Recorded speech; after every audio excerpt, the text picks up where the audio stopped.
Is it? Okay, it's ticking. He has a bit for this.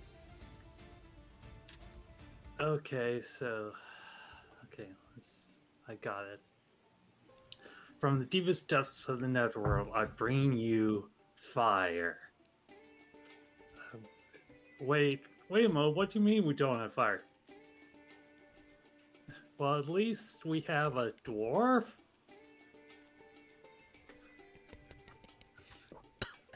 Sorry, I chuckle. Maybe cough.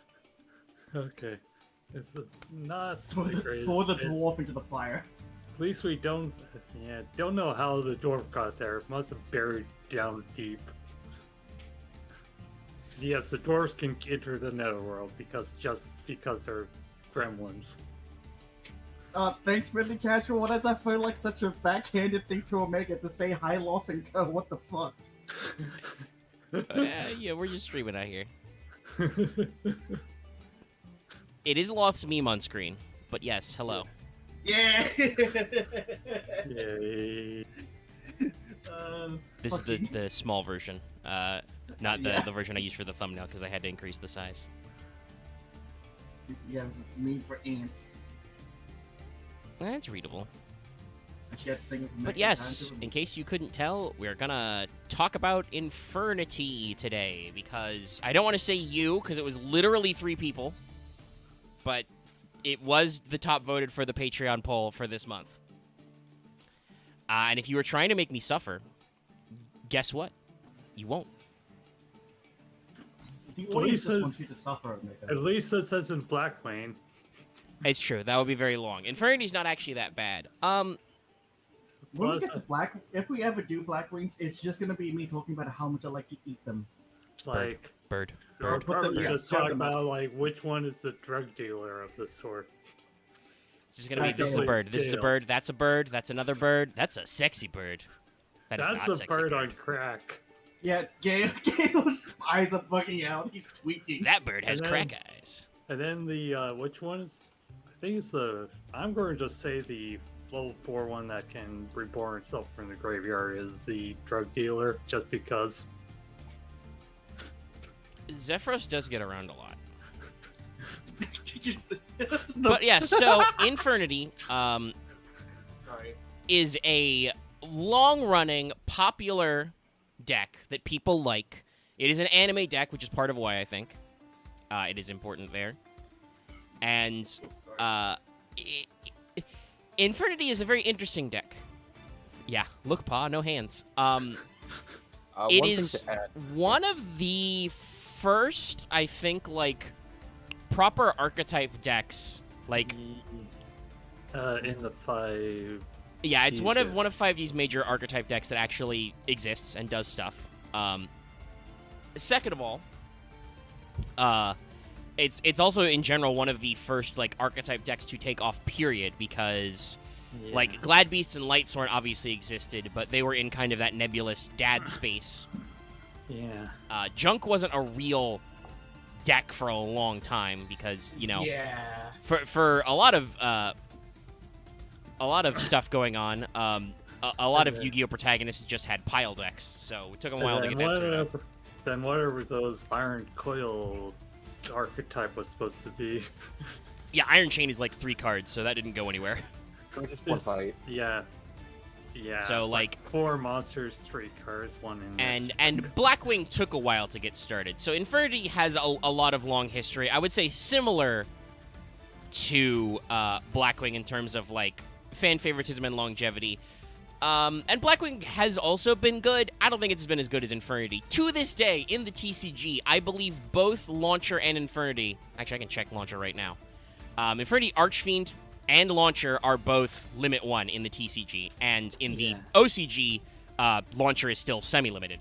So, as you might guess from the joke I made at the top here, what I called this stream, Infernity are kind of infamous for existing in that space before Konami realized they needed to put hard or soft once per turns on things. Yeah, but then they still sometimes wait. I mean, some effects are intentionally not once per turn, but sometimes they do let things slip through. There's a reason why Launcher, for instance, and in the TCG Archfiend are still limited because they are not once per turn. And so it's basically like why is Mally semi-limited? Well, because if he's limit 1, he's useless, but if he's at 3, he's just fucking free real estate kind of a thing. Oh yeah, are we going to mention the Infinity card that's not an Infinity card, 100 Eyes Dragon? Yes, I have all of the 3 big. Because I know that is supposedly the boss, but also the. Yeah, I have all 3 of the original like Synchro Dragons. Okay. Only one of which is actually an Infinity card, but we will talk about 100 Eyes and Void Ogre. Yeah, I posit why I think it was also kind of popular. Well, why? Go for it. It was the main deck of the main antagonist for the first half of the series for the main character of 5Ds. But also, he had one of the actual like people that have watched all the series agree like the best filler arc of he has a cool Western style redemption story going for him where he becomes a I don't know if gunslinger. I haven't actually watched 5Ds. I don't know if I would call him the main antagonist or the front Yeah. bit because there's a lot of stuff going main on. antagonistic rival. Yeah, just to point out, it's the Crash Town arc, which is a whole Wild West thing with dual monsters. and But yes, guns. he is a very and yes, guns will come up a lot. He's a popular rival. Yes, he's a very popular Yu-Gi-Oh character. So, yes, that is probably another reason. Like Infernity is an anime-ass deck. As evidenced by the fact that as we do on Fail Portrayal, we're going to look at some of these card arts, and I don't think that the anime Infernities really have a very unified theme. There's some fire, but they're all dark, Like, some of them are fiery, some of them are demonic, but they don't have, like, a central design language. They're just Yu-Gi-Oh cards. That's The their later design ones just language. have very anime-esque effects of being they're just kind of randomly there, probably for a pacing of a fight. Yeah, there's a lot of we were talking about this off mic. There's about 20, I think, ish, and we'll have a couple of extra of those because, like I said, we're talking about some non-archetype cards. There's like 20-ish monsters. Legitimately, like half of those are all from like 2009, 2010, the early 5Ds era, and then probably about half of the ones that are not are from the manga. The manga Infinities do have a theme. They are chess themed. They are not usually that good. The manga ones, I don't know if it's because they weren't ported well or just they weren't that good in the manga anyway, but those guys are not usually very central to Infinity decks. The main thing is the anime boys, which are not necessarily once per turns. But yeah, there's a lot of record setters. Somebody, Filthy Casual, just mentioned it.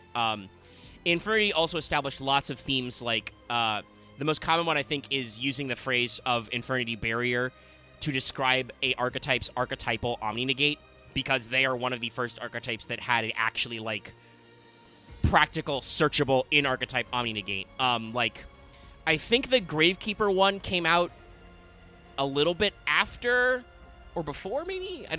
It was similar eras, but Infinity Barrier was very playable because it is searchable, and its requirements are just, hey, you gotta be playing Infinity. So yeah, there's a lot of stuff. And before we move on to some of our first card archetypes, we will be starting with a big one. I want to just talk about the competitive history.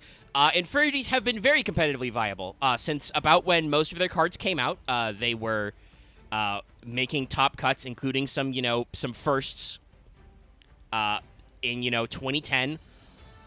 They were good in synchro formats. They were good in Xyz formats. They were hella good in link formats. I believe that this is when Launcher and stuff got most recently, because due to the power of generic links like Summon Sork and Firewall Dragon pre-errata, they were really good at FTKs. So Infinity has a long history of being viable. They've gotten a decent infusion of legacy support. It hasn't really taken them up past the kitchen sink locals level of Yu-Gi-Oh! Yeah. But they're still very popular and well-liked, and, Just, there's a lot of stuff going for them. yeah, just checking that you got hit just before the Pendulum era. Ah, yes. Even when they were... Infinity Launcher got hit straight away. Okay. That's another thing, actually. I forgot to mention that. during the brief Pepe format when Lizard Draw, Skullcrobat Joker, actual Pepe and stuff, those were all legal for that, like, weekend. It was, like, 2 weeks or whatever it actually was. Infernity was also very good with that, so... They are a very resilient archetype because their main lockout effect is simply having no cards in your hand.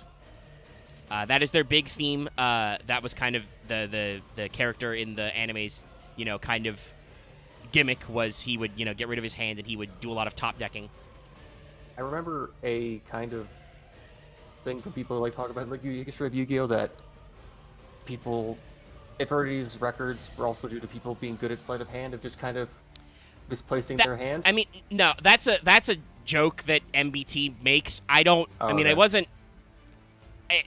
They weren't televised like they used to be in the 2010s. I'm sure some Infernity players, because Yu-Gi-Oh! Does have a historical problem with cheating, were setting their monster cards in the back row pre-artifact, but I'm not going to say that's why Infernities won. I think it was just that they were fucking cracked, is what was why up. they were consistent. I think it's more just why people thought they were more consistent than they actually were. Yes, there is a joke about Infernity players setting their monster cards because it is very easy to brick in Infernities. Infernities have been good several times when we were running our progression series. At different levels when they came up and down. They did some powerful sweep weeks and had to be reined in a little. I think it was only, Tit after Dallas used them. Yeah, and Dallas took them to an end game. But we're going to start with the boy. But yeah, so there are jokes, and I'm sure they are, like, based on some actual instances of some cutting corners and some angle shooting, but I don't know, like, how popular that actually was. But yes, it is very easy to brick in Infernity, but like I said, they don't really Xenolock themselves, other than that they need no cards in your hand to activate, so there's a lot of shit you can do with them. So this is the boy, the man, the main man, Infernity Archfiend. The man, the myth, the legend. Also, I should point out, we usually talk a little bit about etymology. Infernity is just Infernity in Japanese. It is Infernity. So it is a actual, like, portmanteau they did. The best guess is it's supposed to be, like, Inferno or Infernal and Infinity. There's a lot of, like, back and forth between Zero, Infinity, and other cool shit like that. In Japanese, obviously, because he's called Archfiend, this was called Infernity Daemon. But it is Infernity Archfiend. Say something nice about him. I love the robe, the color is all good with the fiery background, and the four eyes are freaking nice. Just blood red as the sort of goat demon thing. He's a weird little man. This is very much... Oh no, I was clearing my throat. Yeah. Oh, you go. I've got something to say after this, though. Yeah. Alright, because I enjoy that it's like... It is very much like an anime version of like a painting of an actual, like, Christian Baphomet picture, honestly. Yeah. Mixed with like a lot of extra weird Archfiend layers, because like the weird bone constructs and shit around them. So I just want to say, this guy looks like a fucking Dark World version of the Trolls. You know, the little toys with the giant hair. He looks like one of those. I believe that is a joke that has been talking about. They look like demonic troll dolls, or at least Archfiend and the guys who look like him do. There are a couple that look a little similar. Yeah, I was going to say, remind me of some characters from Pokemon or from the Yu-Gi-Oh! Anime, but doesn't quite look like that. Well, he is from a Yu-Gi-Oh! Anime, so some of that was probably is correct anyway. Like I was going to mention, what was it? The Wiggly Eye guy. Yeah, there's a lot of stuff in this. But I will say this: there's a lot of elements, but I don't think that Archfiend is busy. Like, he's got big horns. He's got like a weird goop Play-Doh ring thing. He's wearing a beetle shell around his neck for some reason. But it doesn't, like, detract. It's like, no, of course, everything looks natural. Everything's fine. So Infernity Archfiend is a Dark Fiend, level 4. 1800 attack, 1200 defense, so already it's 5Ds. This man is a level 4 and he has a stat line, so we're going places. When you draw this card, if you have no other cards in your hand, you can reveal this card, special summon it from your hand. When this card is special summoned, add an Infernity card from your deck to your hand. You must have no cards in your hand to activate and resolve this effect. So yeah, Archfiend is just your Stratos effect. Yeah. But also, if you top deck him when you have no hand, you can fucking reveal and special him right away. Yeah. So, very powerful Yeah. card. Right, you need him to be special summoned for him to get a Stratos effect. Yes, when he's special summoned, he adds an Infinity card. But keep in mind, that's not special summoned through his effect, so if he's special summoned any which way, Yeah. which is important Yeah, for other any. cards in the combo later. Yeah. Now, this guy actually, chat, you may be surprised to know that despite the fact that Infinity is not super good, like, in terms of meta-defining anymore, and he is still limited, this card is still a little pricey. He's about average $1 or $2 card. That's because a lot of Infinities have this problem, or at least the early ones. I think they've actually released some Infinities to speed duel, so I don't know if they might actually go that route eventually. So you might get some cheap reprints, but his first printing was as promo cards in the 5Ds World Championship 2009 game. And then also it was released as a Gold Rare in Gold Series 3. Now, in 2016, they did give it a common printing in an OTS pack. But, yeah, this would have been a little bit of a hard card to come by for a while, depending on your printings. And still to this day doesn't have a lot of printings. So it's very interesting to see, you know, how such a core card was so restricted by its printing availability. As you do in Yu-Gi-Oh!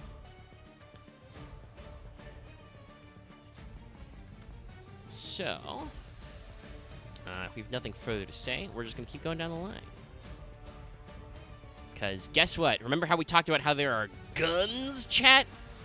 That's right. We get to do comparisons to censorship. Is it Avenger? Yeah, it's Avenger. So this is the international version, the worldwide, Mr. Worldwide. It's a 305. Hey, Thank look, you. it's Gimmick Puppet before Gimmick Puppet. And he's got squirt guns. This is what he looks like normally. Which, honestly, I gotta be real, I'm kind of surprised, because looking More at effort into his the- revolvers, his revolvers look fake. Like, they look like wooden props. They don't have any Put more effort cylinders. in the They're, like, weird- bolted together. So Yeah, weird they thing. do. Tell me that the one on the right does not look like refurbished plasma pistols for Fallout. It doesn't Oh, look like God, plasma pistol. true. I mean, no. It's look- it's a fucking squirt gun. Yeah. The energy weapons in Fallout have a way more, like, used future ray gun gothic Like I shit said, going refurbished, on. but like ones that actually look like they're mint. Are you I And, trying to know. and say now, they even look when like they're the mint, they don't alien look like that. guns? Yeah, I know whenever some doves like censor some things, they turn the bullets into just ray beams. Yeah, that's a pretty common one. Even though it wasn't, like, localized that way, that goes back to the days of G.I. Joe, where everybody fired so many lasers. But yeah, so that's the only change. Avenger looks like this, like mostly the same in both. It's just in one group he's got squirt guns, and the other he's got... I still insist those are non-functional wooden guns. Those chambers need, like, those cylinders need to be a bit bigger, honestly. Yeah, and you notice they don't have any actual holes to hold the bullets that are drawn in. So, like I said, I think they're props. Because, like, actually talking about what Avenger looks like, he's fucked up, but he looks like a weird mechanical toy, right? Like, he's got, like, Yeah. weird wooden, clog shoes. He's got a, like, creepy puppet face. I feel like you'd wind the thing in the back and it would make, like, gunshot noises and laughter. Yeah. Yeah.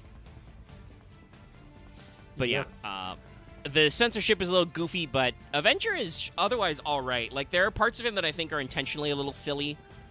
Like, Yeah. he has no body. He is just head, spine, pelvis. Yep. But it works because he's a creepy little puppet. Yeah. He's a weird little man. I think nowadays this is only like tuner you would really run because he just recurs. Yeah. Well, and let's talk about those mechanics. Unless Loth has something he wants to say about this little shooty freak.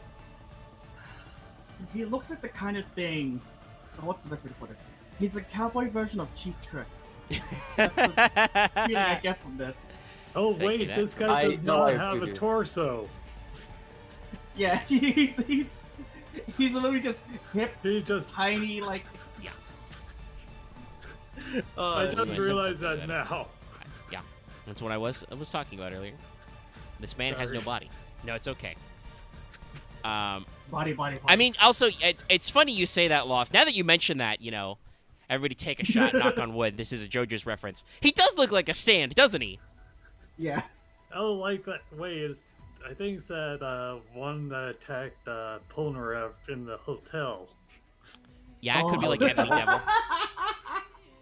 Yeah, you're no, right. there's definitely something about this, which is, we talk about being toyetic. This is standetic. That's right. I'm inventing new words. Fight me, internet. You're seeing it live here. So this is Infernity Avenger. In Japanese, he was Infernity Revenger. Avenger works fine. He is a Dark Fiend Tuner, level 1, 0/0.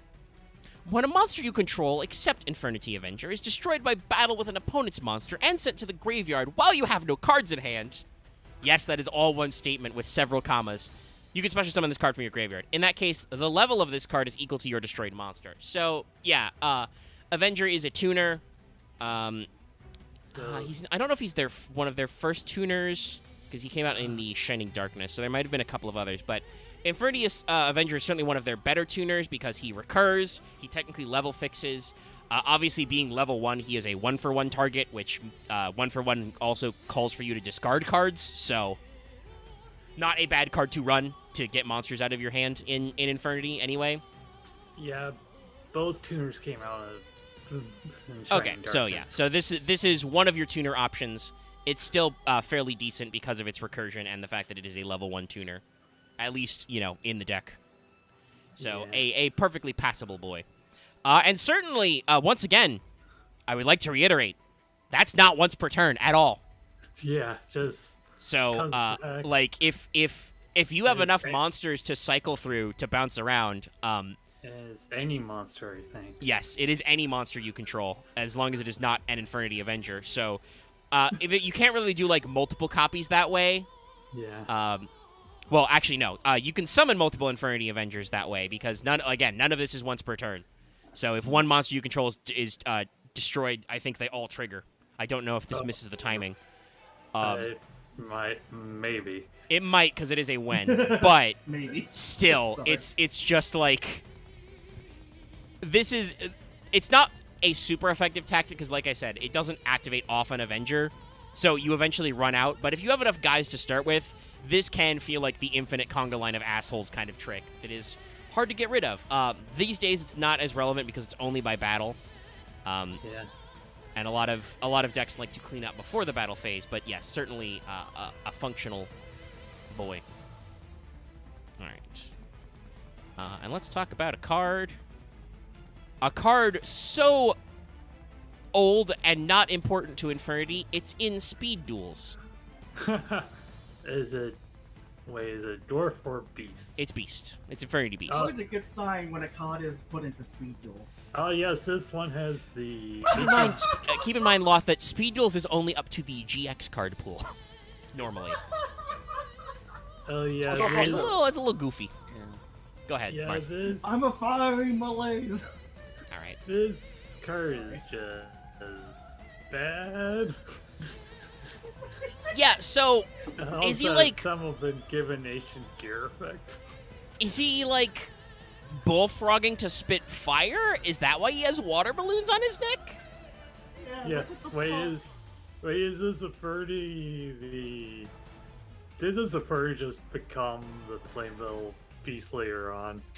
So, this makes you think of certain So much like bullshit. lizards that have organs on the side of their face so they can do extra large yells. That is Wait, certainly actually, a way no, to do that. wait, now I got it. He's casting a level 5 fire spell. Yeah, you can see the firewall. No. Hold on, we need the goat scream for this. I mean, I was thinking of the thing with the mummy. Scientists recreated the vocal cords of a mummy, and we produced one sound. Ah! Also, by the way, this guy's poor feet all kinds of fucked up. Like the perspective and the proportions on its little dog toes are all over the place. Yeah. Yeah, no, it doesn't look flattering. No, in the it's slightest. this feels like this may have been like an anime screenshot or something we burned through really quick to draw, and it was in the anime it was probably done on the cheap to get tweener frames, so it just looks weird, but it's weird. Luckily, you don't need to care about this. Like I said, this card was printed in Ancient Prophecy in 2009 and then was reprinted in the year 2019, 10 years later in Speed Duel Attack from the Deep. So yeah, it's not really relevant. It is a Dark Beast. Level 3, 1600 attack, 1200 defense. So an okay stat line for its level. But if this card attacks while you have no cards in your hand, your opponent can't activate spell or trap cards until after the damage step. So as Marth said earlier, it has a Ancient Gear type effect. Yeah. Only reason that this card would even see play is because 100 Eye Dragon would copy its effect. Also, I believe there were certain accesses in the Xyz era where you could play cards like Levier and certain other rank 3s, and this guy is a level 3. Oh, yeah, that's true, because you want to recover your Mirage. Yeah, so there's... As a level 3 Infernity, I think there is some arguments for just names and levels, but there's quite a few of these guys out here that we're gonna walk through in this initial one. Nowadays, again, there's, like, literally no reason to play this. Especially, honestly, once, like, Doom Dragon and Void Ogre and shit came out, there was no reason to play this guy anyway, because you have much better things... honestly, Barrier. You have much better things to do to stop your opponent from activating spell traps than play Beast. Yeah, I think some later level 3 Infernos came out that made this card just irrelevant as a level 3. It's a weird one. Works out. All right. Now let's talk about a card that probably does actually need a reprint.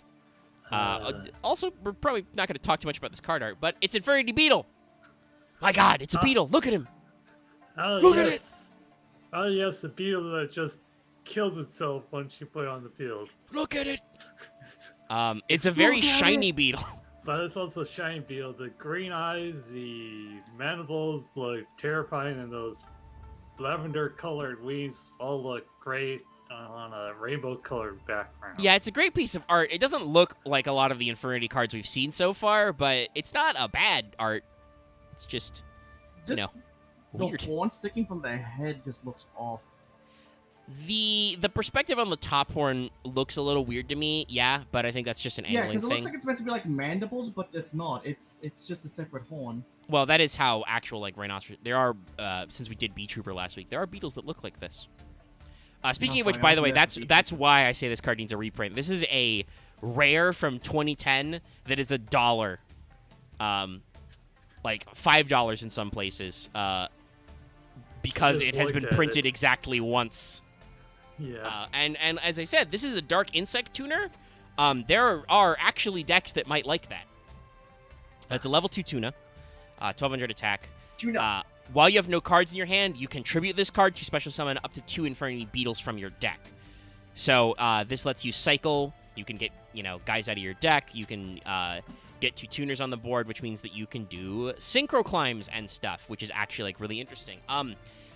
Back in the synchro era, Infernities were really, really good at making Brionac before Brionac got eroded, so you couldn't do that anymore. Yeah, it's just like, hey, I'm just going to go up to Brionac at the help my hand. What are you going to do about it? Yeah, just fuck you. Yeah, no. Like you might as well reach over and just slap them in the face. Well, some of those cards feel like, but yeah. So, Beetle, another very solid card, and again, not just in Infernity, because again, there's no archetype lock on this. It's just a Dark Insect tuner. Yeah. This is very splashable. Yeah, so if you can just use up all your other cards and then use this card, you're good. Now, chat, you may actually be surprised to see that this next card is actually historical. Or to remember that this card exists at all, because I don't think he's very popular. But, no, this card is from 2010. Dwarf? No. Not yet. Almost a dwarf. But Destroyer becomes before Dwarf. It's Infernity Destroyer. Almost a dwarf. Oh, yeah, the level 6... fuck. Level 6 guy. Yeah, so Marth has given away. We can say why this card wasn't I don't think this card was ever super popular. He's a level 6 in an Infernity your deck. hand. You don't want cards in your hand. Yeah. Unless it would, Yeah. honestly, Yeah. it would have worked if it had. This is only a foolish burial target, just for other cards to copy. Yeah, it's not a great card because it's a 6. It has no inherent special. It's I feel like Yeah. it would have worked, at least if it had varied that, is if you Oh It- yeah, could special it by discarding a card oh yeah. to the Just hand. to talk about the symbols on there, it really connects with the Earthbound stuff. yeah. I figure that's what they're going for. Which I'm trying to remember. We've already done all the Earthbound Immortals, so we don't need to retread it. But which one was the think Infernity it's- player's Earthbound Immortal? He had the Kakapakapoo. the giant titan one. Yeah. Oh yeah, this was the. Oh yeah, the dark. Yeah, I was doing Dark Seeker with some like level 8. It was some like negative. Yeah, there's some numbers stuff here. you can make this work with. Yeah, it does kind of look like an evil hero. I definitely feel like aesthetically, like when we're talking about the sigils and stuff, this definitely feels like it fits a little bit more in Earthbound Immortals. Though, obviously having like his, he has some demon horns and he has some weird ass eyes, so that fits with Infernity. But this isn't a bad card art; it's just yet another different look at Infernity. The Sorry, can I interrupt quickly? weird rod-shaped things are a little weird. Yeah, go for it. So, off to the side, I'm playing some Master Duel. Okay, never mind. Sorry. I thought this person disconnected because they were about to lose the duel. But no, never mind. Okay. Sometimes people do rage I quit. was getting... Yeah, no, I was getting the disconnecting symbol as I've got Zerk in the field. I'm like, I have met fuck some you people and who your will rage Destiny quit. Phoenix Enforcer. I've got Zerk. But yeah, no. Destroyer here. sorry. I think there's some interesting background work. But yeah, like I said, this card doesn't feel like it was printed in 2010. Yeah, there's the negative star effect here. Yeah. So it's pretty decent Yeah. for Oh, art. Card effect wise, not. Yeah. Art-wise, I still find it a bit creepy, but that's, I guess, the point of him. Yeah, I mean, he's a Also, dark he's, fiend. Semi-elegant. He does He have looks big like hands. what would happen if Feral Imp had a very bad day. Maybe. So, Infernity Destroyer. Much like the Godzilla monster. It's a Dark Fiend.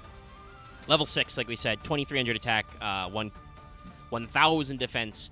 When this card destroys an opponent's monster by battle and sends it to the graveyard, inflicts 1600 damage to your opponent. You must have no cards in your hand to activate and resolve this effect. So, yeah, Destroyer is a hella anime card. He has no inherent specialing abilities. He has a weird burn effect that requires no cards in hand, Yeah. which has a battle destruction. Obviously, for synchro decks, you want different levels to make different ones line up, and some of their iconic cards are 8s. So having a 6 plus, Beetle is not bad, Yeah. but it's just, as we talked about with Modern Infernity, or Historical Infernity decks, I should say, they already had problems bricking. This guy is just yet another brick. Yeah, they have, I think, a better, higher level monster that comes out later. That's just a discard. Yeah, Konami got a lot better grip on, Dwarf is also in Speed Duel. That's fucking hilarious. Dwarf is the most useless Infernity card. And he's also one of the weirdest. And it's very Yeah. funny because, like Archfiend, Dwarf was a video game promo first and then was re-released in, Gold Series. You can Wow. tell that nobody gives a shit about him because he's like a 5-cent card. Even though he's been Yeah. printed about as many times as Archfiend. Let's pull him up on the screen. Get a load of this. Check this Get a load out. of this. It's like, he's the Oh, one yeah, who fuck. stands out the most out of all the Infernity cards. Look, I have a burning axe I'm going to slash you with. Fear me. Yeah, so, so in concept, this is called Infernity Dwarf. He looks like a fantasy dwarf. I don't know what this has to do with Infernities. But Ajiba is weird. Yeah, That's the same I got. You look any better than me? No. Oh, I bet he did not. Nothing looks good. Everything is awful. Yeah. Oh, that fucking fire effect. Ugh. It's I mean, at the This very looks least, he like has a more bad- of the anime lets you see his skin tone a little bit more, so he looks a little bit more like an Azer or a Duragar from D&D, which, they Yeah. would know about in Japan, No. because he's got, like, ashy dark skin and big red eyes. He's got the worst kind of warrior weapon. A big The flaming kind axe. that doesn't. The kind that just doesn't look good. Like the effects, it's got effects, but the effect does not look flattering. Yeah. This Yeah. card would never be used unless someone's just being funny. Yeah, Dwarf is not a great card.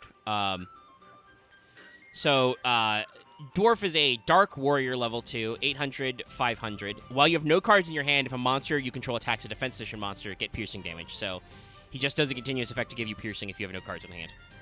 It's really not worth it. You know how you can do that and not have a monster that's a brick? You can play Fairy Meteor Crush, True. which you shouldn't do anyway, but is an infinitely better than... I mean, obviously, like I said, they build 8s. Having 2s that are non-tuners does help your math, but Dwarf is such a non-card that you really just don't even need to do it. Trust me, there are so many better plays. If this card had a special song effect, if it was the only card in hand, it would be better. Yeah. And this was also reprinted in Gold Series 3. So I would say that the third promo card from that run, while not as good as Archfiend, is still way more usable and aesthetically looks way more on point. Let's look at Infernity Guardian. Oh yeah, the card the time needed a bounce to get off. Also, Yeah. It's Yeah. this feels more of like Infernity Shield. Yeah. I mean, that's definitely what he is, but he's it's a shield with a flaming skull in the center. This looks like an Infernity card. It's a little light on the detail, but it is a flaming shield, and this background work is fucking gorgeous. Like, look at the fucking shading and blending on this. This is good. Oh yeah. But art-wise, I don't really have a lot to say about Guardian. He is a flaming skull shield man. Yeah, not. They combine. It's a fusion monster of the Wait, Eye of that's- Sauron and Ghost Rider. Dual Turtle was worse. Yeah. But Infernity Guardian is another level 4 Dark Fiend, 1200 attack, 1700 defense. While you have no cards in your hand, this face-up card can't be destroyed by battle or card effects, so it has a protection effect.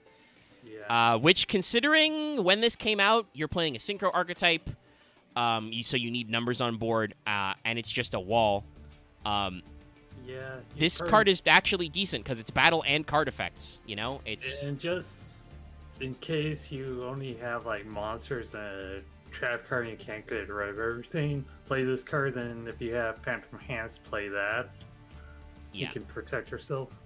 There's some stuff to be done here. This card actually admittedly, I think it was because it was a promo card, so it ended up in our card bank. But Guardian gave us some trouble in the Prog series. It was really hard to deal with. Yeah, this. Yeah. I Without believe specific this was cards. the card that got hit by, I think, David. It was actually like difficult to get rid of sometimes because Yeah. I don't think we had infinite compulses Compulse? yet. No. Yeah. I think the only other card that didn't destroy was Karma Cut at the time that we had, or did that come out later? No, I think we would have had access to Karma Cut. Technically, actually, I don't know what status on our own ban list D-Barrier was, but D-Barrier, if you attacked with it, would work. And I think there was Back to Square. I think you meant Deep Prison. Deep Prison, yeah, sorry. Deep Prison. Because Good old Back to Square. Yeah, Back One. to Square 1, I believe, was out as well. Barrier was out and Return to Secret Rare. That was Back to Phoenix Square Wing Wind One. Blast was also a card. You could stack it back to the top of the deck. There were a Yeah, few true. options. It's just those were all like rares and shit, so they weren't universally distributed. And then you have the best version, which was a Loser 10, which had to get banned. Yeah. Well, Vesper got 3 lose 1 turn, so it was just I think Whoops, he used floodgates. that in his, Vesper did volcanic indeed deck. use all 3 of their lose 1 turns because, well, you got 3 lose 1 turn. It's an ultra. Why wouldn't you? But Now yeah, floodgates. This is now- Mirage. This one reminds me of Native American a bit. Yeah, I would say given Or some of the other... Western theming, that is probably like. There's definitely some sort of American Or- Indian design to like the covering of his, coveralls and stuff. Yeah, some other thing, but yeah. This is skeletal hands, the dress is all good, plus that like effect behind there really adds to the mirage. If you told me this guy was a plant monster, I wouldn't bat an eye. True. That's some weird hair going on. He is a fiend though. Hey, look, it's Red Rose Mirage. Infernity Rafflesia. I'm not entirely sure why they decided to call it Mirage, but that is its original name. Yeah. Infernity Mirage. But yeah, no, this is a good looking card. There's some details that I didn't catch, like he's got, big blocky square mouth. Actually, it gives me some. I dread to say it because chat will fucking freak out, but it gives me some One Piece vibes. Big blocky jaws is something I associate with that art style. Oh, yeah. Yeah, the anime did the Mirage thing better because it has part of his body just like see-through. Yeah, there's not really that effect on this card. And when it was printed, it was it was a super rare, so it was a foil. By the way, I'm pretty sure I own this guy in real life because it was in Maximum Gold. He's a premium gold rare. Yeah, this... Yeah, this is one of your combo pieces for Inferny. Yeah, Mirage is one of your core cards. Axe, you have anything to say about how Mirage's face looks? Look at his face. It makes me think of, I'm not sure. I think it's like Native American style, or at least like the shawl, but it's Yes. meant to be the kind of anime Native American with like the Nazca line area. I forget, Yeah. it's like that's Nazca's American, right? that's the Earthbound Immortals reference to Nazca lines. Yeah. That's I'm sure that's supposed to be a help with the Western vibes. I do actually believe like Western cowboy movies are or were anyway popular in Japan for a while, so makes sense for some of that cross-cultural pollination. So Mirage is a Dark Fiend level 1/0/0, but it is not a tuna. Can't be special summoned from the graveyard. If you have no cards in your hand, you can tribute this card. Target 2 Inferno monsters in your graveyard, special summon them. So Mirage is a pretty core combo piece to recover and set up your boards. And can even be, if you're not even necessarily like a recovery card, this can just be a extender, depending on what you're doing. Because again, no once per turns here.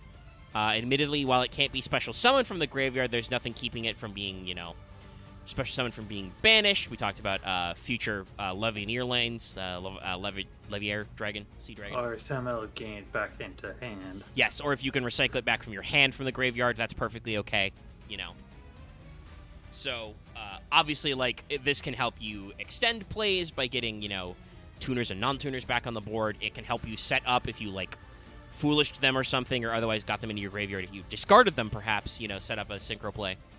And so it's just overall just a very solid card. Much like Beetle, though at least some versions of Beetle probably stay around, Mirage is a card that does not stay on your board very long. He has 0/0, so you gotta you're gonna get rid of him. You're gonna set him out there to do the thing. The card scan they've got of this is awful, but let's see if we can pull up some good quality card art of another one. This is another very important card to the Wambo Cambo. This is Necromancer. Yep. He sure do be an Infernity Necromancer. It's like, how many ways do you want me to kill you today, sir? Yeah, this came out... There is a emote you can do in Final Fantasy XIV which has the same energy as this, which is you bringing your hands together and just bowing forward ever so slightly. Hello, Mario. No. I mean, there's definitely some weird energy of, I imagine him, steepling his fingers like this, leaning forward and being like, okay, so, This card, it came out before Mirage, but definitely has some similar design language, though he has a skeleton face. The Infernities have good dental plans. Yeah. Oh yeah, there's actually Check out my two pearly this whites. Furries can do. But this is again, this is a fairly simple design. And actually, chat, that is probably a way you can tell that some of these cards were in the anime is because they have designs that the animation artists can draw rapidly on cells because this was, 2009, 2010 era, so not quite full digital revolution stuff. You gotta rapidly draw those cells on something. Because eventually Yu-Gi-Oh! Switched to CG models, which is, depending on what you're doing, can be faster. Usually less painful for your artist's fingies. But yeah, pretty solid. So, Necromancer, who was a common, actually, in Stardust Overdrive. So this is a pretty early card for Infernities. Is a Dark Fiend level 3. With 0 attack, 2,000 defense. When this card is normal summoned, change the defense position. If you have no cards in your hand, this card gains the following effect once per turn. That's not a hard once per turn, by the way. Target an Infernity monster in your graveyard, except Infernity Necromancer, special summon it. So yeah, Necromancer is another super key card. If you normal him, he goes to defense. If you have no cards in hand, he reborns from your graveyard, which sets up your plays. And it's, as I said, a soft once per turn. So if you can ever figure out a way to get multiple Infernity Necromancers on the board, you can activate their effects multiple times.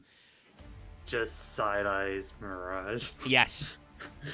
If you dump some sort of tuner or some sort of link fodder into your graveyard and normal Necromancer bring it back, and then you get a Mirage on the board and you sack Mirage, you can do it again.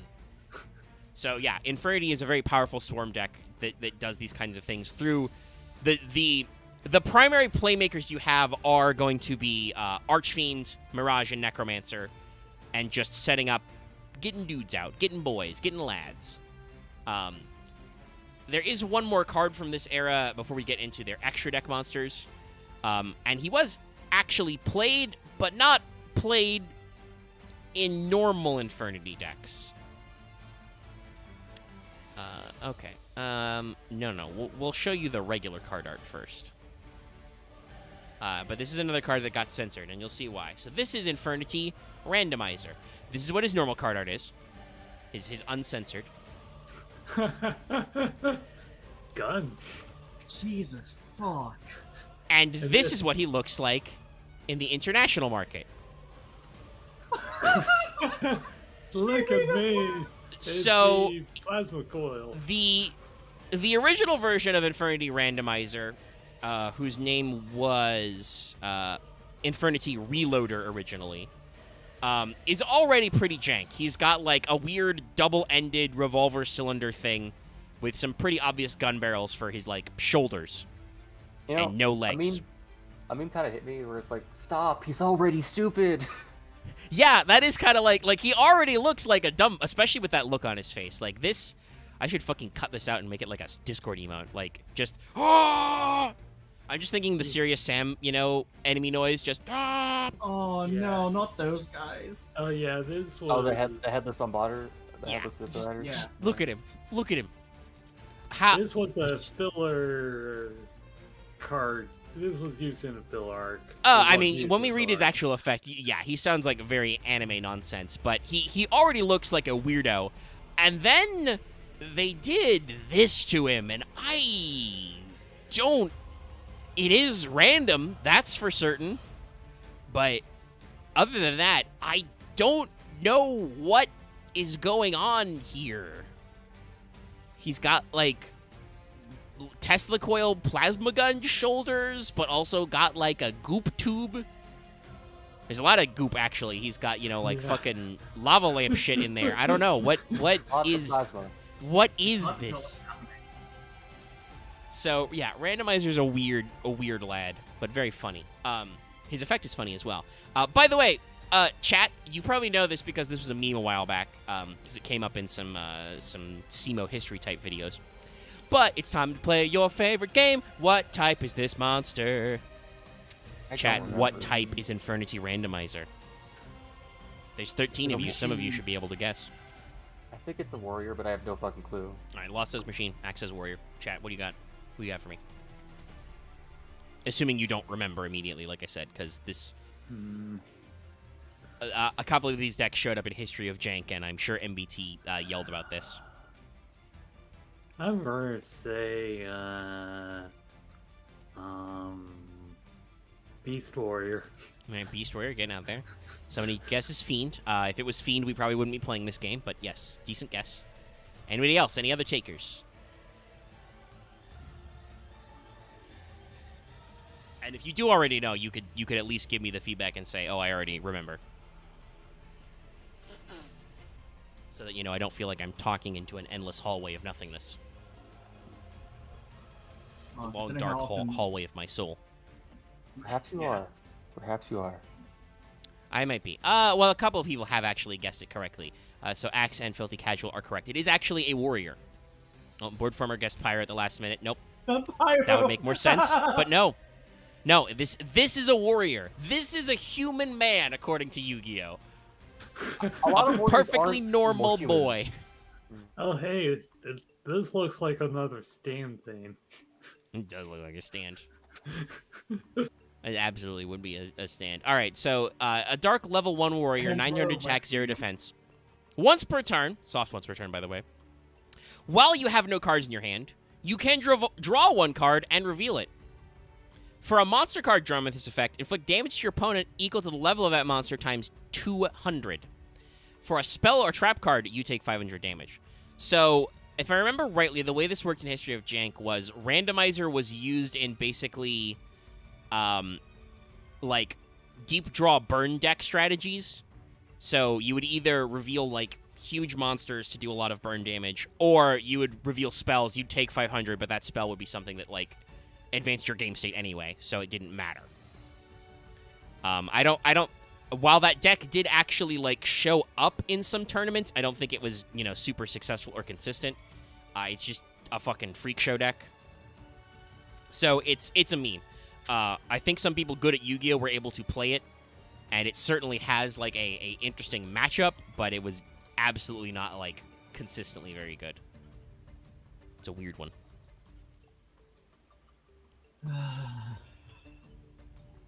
Right. Pay no attention to me. I'm just dealing with fucking Emancipator. The block invaders. Well, I'm seeing a lot of fossil fusions, a fucking cross sheep. Oh wait, that's new. Yeah, the fossil variant's pretty popular. But there's a big scaly dragon, because that's kind of 5D's thing. So there is a weird freak show dragon. Pour one out for Dallas, who is not here, because I'm sure he'd love to talk about how he loves Infernity Doom Dragon. Oh yeah, this guy. Yeah, the guy that can just pop face down. This guy's a real freak show, by the way. Like. I like what they're going for here. I feel like I can tell that this guy was supposed to be made with, like he was synchroed out of, like, Infernity Beetle and some other monsters. Yeah. Because he's such a weirdo. He's got, like, chitin and spikes and, like, crab claws, and he's got, like, weird little T-Rex arms that can bend the wrong way. Like, look at what that hand is doing. Yeah, this... all joint limb, yeah. This whole card was pretty much... during the time when Cal was feeling like, I want to kill myself. I want to be brought to my end by someone. So he's got a weird open skull thing. So he has whole Doom, Gunman, Death stuff going on. Share this to the Discord so you can see. But yeah, the eyes has Infernity. the horn from the nose, has the sort of bat dragon wings. Yeah. Oh, wait, he also has 2 more hands to save for the chest. Yeah, I mentioned that. He's got little T-Rex arms, but also they can bend backwards. He's got a weird club tail. Like, this guy's just a freak show, and it's so good. By the way, in the OCG, this was called Infernity Death Dragon, but... Yeah, he has a club tail, too. Yeah. He's a thing. He has just so much going on. Sorry, Loth has posted a screen cap of him facing a perfectly normal Adamancipator board. I fucking hate an Emancipator, and if I could, I would gladly geld all players. Nah, I like my nuts where they are, thanks.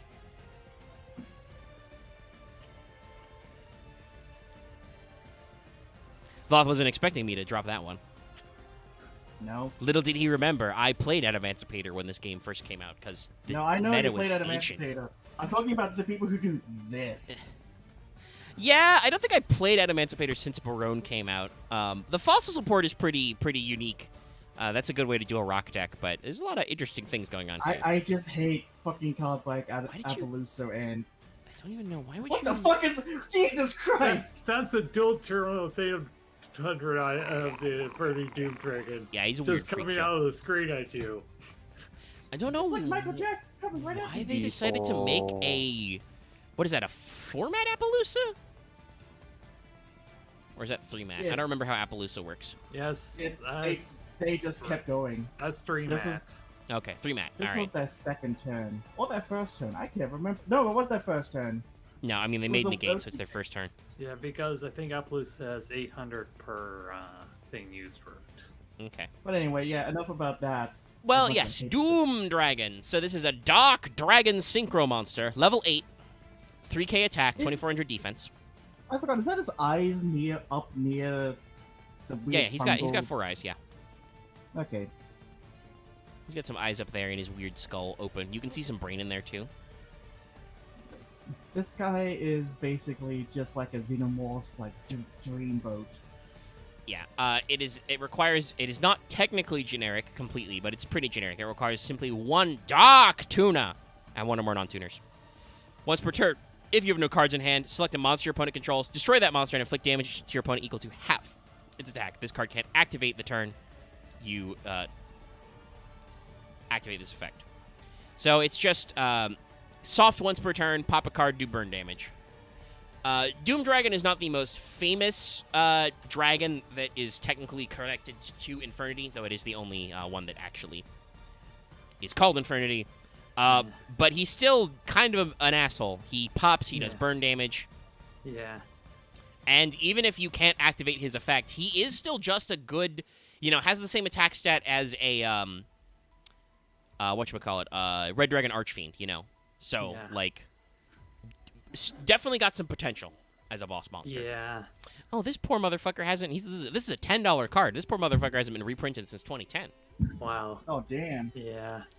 As I think it's in the our chat, but not here. Wish that they would make a crossover thing with Stardust Dragon with the Infernities. That There would could probably be- be some fun Because potential there. Callan Kessler and Yusei made up after the Crashtown arc. Infernity Dust Dragon. And Infernity- Infinite Star. and Infernity Scrap Iron Dragon. And most of the time they do crossovers with friends or siblings. Give us more Scrap Iron cards. We've got Scrap Iron Scarecrow, Statue. Oh, well, they, didn't you know, Loth? There's also another one. There's an Idol. Signal. Oh, No, Idol. The It's to one- set up for the new one Crimson that's- Dragon support. Yeah, the Oh, one neat. for the Crimson Dragon thingy. Yeah, they're doing oh, some for fuck's sake. Sorry. they're doing some stuff. All right, let's also talk about Uh, another cool boy. No, sorry.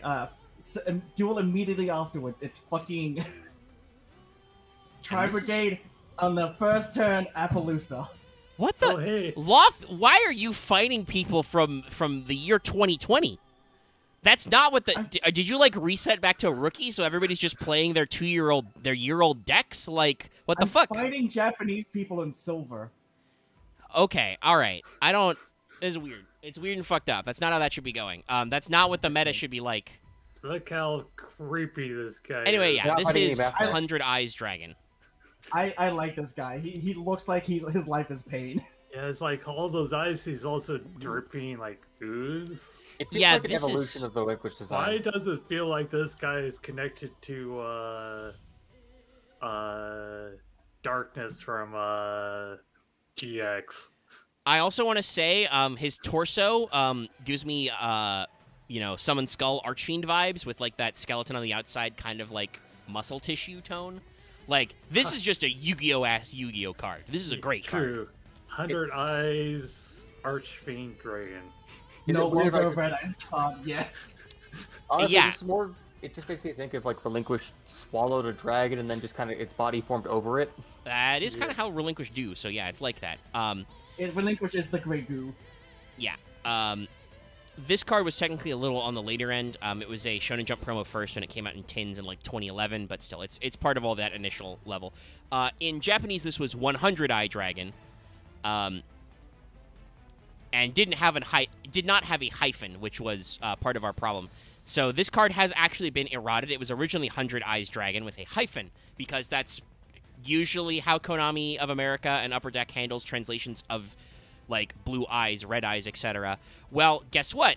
The way archetypes work, 100 eyes with a hyphen is a red eyes card. So, and you will still see it even though it's been errated for a long time. Let me actually check when. Second erratum, that was the Legendary Collection Mega Pack. That was in 2014. So it's been almost 10 years since this card was errated. Wikis and stuff will still sometimes talk about how, hey, remember when this was a Red Eyes card?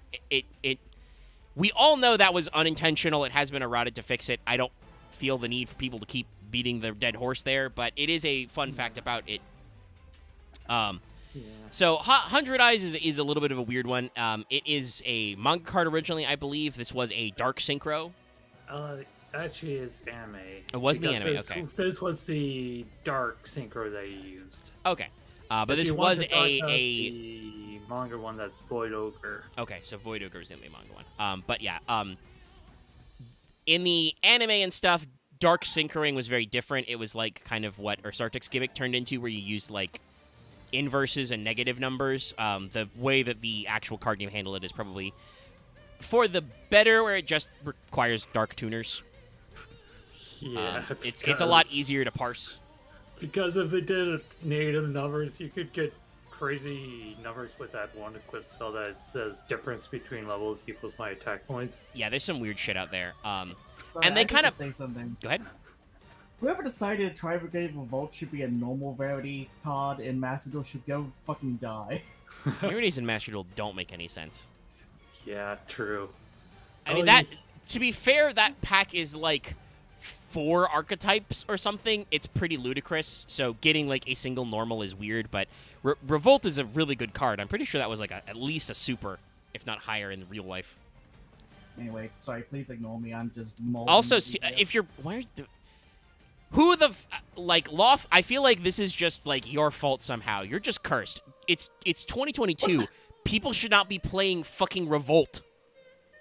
It's just I'm you standing shouldn't. on board of Zero to Attack Point Appaloosa, Shurik, and then the fucking ancient warriors link monster. What the fuck? Who? Wow. Who is this person? Why are you? It's like you're the fucking angry video game nerd. You've gone back to the past to play the shitty decks that suck ass. Well, that's not entirely true. Tri-Axis, Tri-Brigade decks were actually like very meta relevant, but that's long past. No, What the fuck? I know. I don't even why. think like is Loth Bucephalus 2 out in Master Duel? I don't think it is. Loth is stuck in that show that where they had to fix certain time corrections. He's being Oh, the quantum Junior leaped. Journey! No, not Junior Journey. No, I think Oh. we're quantum I'm leaping, talking about but the cartoon show that had guys going back in time. yeah. So 100 Eyes Dragon to actually talk about this card, which is cool. Yes, Is sorry. a Dark Dragon Synchro. It's another level 8, 3k attack, 2500 defense. Unfortunately, for modern times, he's a little too ungeneric. Yo, can we get a retrain? Because he requires a Dark Tuner and then 1 or more non-tuner Fiend type monsters. A lot of the like Dark Synchros that we got carried over have these similar restrictions. Like people may remember shit like Frozen Fitzgerald and Dark Flat Top and stuff. a lot of these guys just have weird type lockings they don't need. Obviously, with Infernity, you have a decent number of fiends. This is usually pretty doable, but not all of your monsters are fiends, so it can get weird. Yeah. But once per turn, you can banish one level 6 or lower dark effect monster from your graveyard. Until the end phase, this card's name becomes that banished monster's. Replace this effect with that banished monster's original effect. If this card is destroyed and sent to the graveyard, add an Earthbound Immortal from your deck to your hand. Oh yeah, can I mention the anime effect of this guy? Just for only this guy, not mentioned for anything else. Because he did have a Okay, so in order to special summon this, so the whole subtract -2 thing, but this card gains the effects of all dark monsters in your graveyard. When this card is destroyed and sent to your graveyard, select one card from your deck and add it to your hand. Yeah, no, the anime effect of this guy was crazy. So he got beast, he got destroyer, he got everything. Yeah. Technically, like I said, I feel like there's room to retrain this guy as a generic somewhere, and be funny. True. Maybe not like the. Well, actually, I don't know. You might still have to. Copying monster effects is very problematic. There are cards to this day that are banned because of it, just because it's really hard to pull off. But I feel like there's still room to adjust how that works. Yeah, I wonder what the effect name of this guy is, because it probably has one that they could just stick on the end for fun. I'm concerned. When the fuck did Shirei get a thing that says I cannot activate a trap card in response to his effect? What the fuck? Always, probably. It's just usually your opponent summons Shirag on your turn because of Revolt, so you don't really notice. No. It's their turn, but I wasn't able to activate my trap card. Yeah, that's what I. Okay, never mind. That's what I mean. Normally, Shirag is summoned on your turn with Revolt. But no, they summoned. Oh, sorry, Hellsfelger the Desperate Doom Eagle, and then banished my Supreme King trap card, and I couldn't do anything. Yeah. But yeah, 100 Eyes, very solid boy. Does some stuff. It was an interesting promo, you know. And probably there are some weird slants to try and make it work in an Earthbound Immortal deck, but obviously the non-searchability of it is like the non-generic ability of it is problematic. So like I said, there's probably something you could retrain that boy and like pitch what he was going for. So we have one final in this initial batch of extra deck monsters that are associated with Infernities. This for sure is their manga dragon, Void Ogre Dragon, who has a much more complicated name in Japanese. He is Rengokuryu Oga Doragon, a.k.a. Purgatory Dragon Ogre Dragoon. Why does he say dragon in his name twice? I don't fucking know. Yeah. Void Ogre Dragon is still also better. Like his manga panel. It kind of just pointing. Yeah. It's like, I'm just about to rain hell on you guys. Yeah. This guy also looks like he's just an evolved imp. Yeah. Like the perspective makes him look tiny. Makes him. I mean, he reminds me of Ryukishin Powered. Yeah, Ryukishin. I remember that boy. Oh, he just have Ryu in his name. This guy is not like bad. Again, this is another Yu-Gi-Oh-esque Yu-Gi-Oh card. Like, he's like got weird metallic bits. He's got huge like fins and wings, big orbs. Like, I'm sure this wasn't a Kaz art because by now Kaz wasn't doing the mangas, but it's very inspired by his art style, right? Like, he's got a little weird blade tail. Loth is correct in that I don't feel a good sense of scale from this. Like, the manga panel works because you can see, like, the duelist, you know, below him, and you can see, like, we've got, you know, Akiza for scale. Type shit. Sorry, did I hear birds for scale? No. Not quite. That's what they did in Shadow Colossus, though. But yeah, like this drawing is still a little weird, though I do like the background effect. Oh wait, this guy's actually has the same pose as Zero the Mat. It's pretty funny. Yeah, let's fucking go. He is very similar as well to that one, yeah. Though this is actually a dragon. So, Void Ogre Dragon. Void Ogre Dragoon is a Dark Dragon Synchro, another level 8, so 8s are kind of their thing. It's 3k, 3k, so that's the best stat line. Requires a Dark Tuner and then one or more non-tuner monsters, so it's very close to being generic. Once per turn, soft once per turn, when your opponent activates a spell trap card while you have no cards in hand, quick effect, negate and destroy. So Void Ogre was the real, like, Doom Dragon had a thing. You know, like, that was certainly usable. 100 Eyes was heavily nerfed, but was still very interesting to play because of its ability and had a decent stat line. Void Ogre was the really good one because it is a once per turn spell trap negate. Yeah. Still got nerfed slightly, but not much. Yeah. I mean, it's still a pretty solid effect, you know. So there's definitely a very, very decent selection. And this is probably the point where we should talk about their core spell cards. So let me talk about Infernity Launcher before we move into later support. If the fucking... Infernity Launcher. The Give him Yugi the is fucking chair. breaking. Well, we make the lawn chair joke, but also I would like to point out that officially its name in Japanese is Infernity Gun! It's funny. Gun! Well, launcher and gun is not too far off. No. Oh, But it is just called Infernity Gun in Japanese. Oh, it's Archbane plus the Revenger, so I guess the only two cards that merrily are on. that's a meme I have to find eventually. God, fucking... Alright, here we go. Okay. The Yugi is, like, being super slow today with, like, weird shit. What? So, okay, so I'm being told that these are separate artworks. Like, there's supposed to be an art censorship or a fix or something. Is it... Oh, okay. I see it now. They removed the hammer from Avengers guns. They're just smooth. That's literally it. No, they swapped it, because I've noticed you kind of see it. They swapped it to basically the censored version of the guns. I mean, they didn't really, though, because you can't... They drew a little bit at the... Like, they redrew the bottom a little bit, but the primary thing is they removed the hammer. Which, again, you can't fucking see when this is, you know, postage stamp sized on a card. This is, like, the most useless censorship ever. I'm not even going to compare and contrast. Anyway, the name was changed to Infernity Gun, but it's... Or from Infernity Gun, but it's fine. This card is still semi-limited in the OCG and limited in the TCG. Yeah. So it's a pretty good card.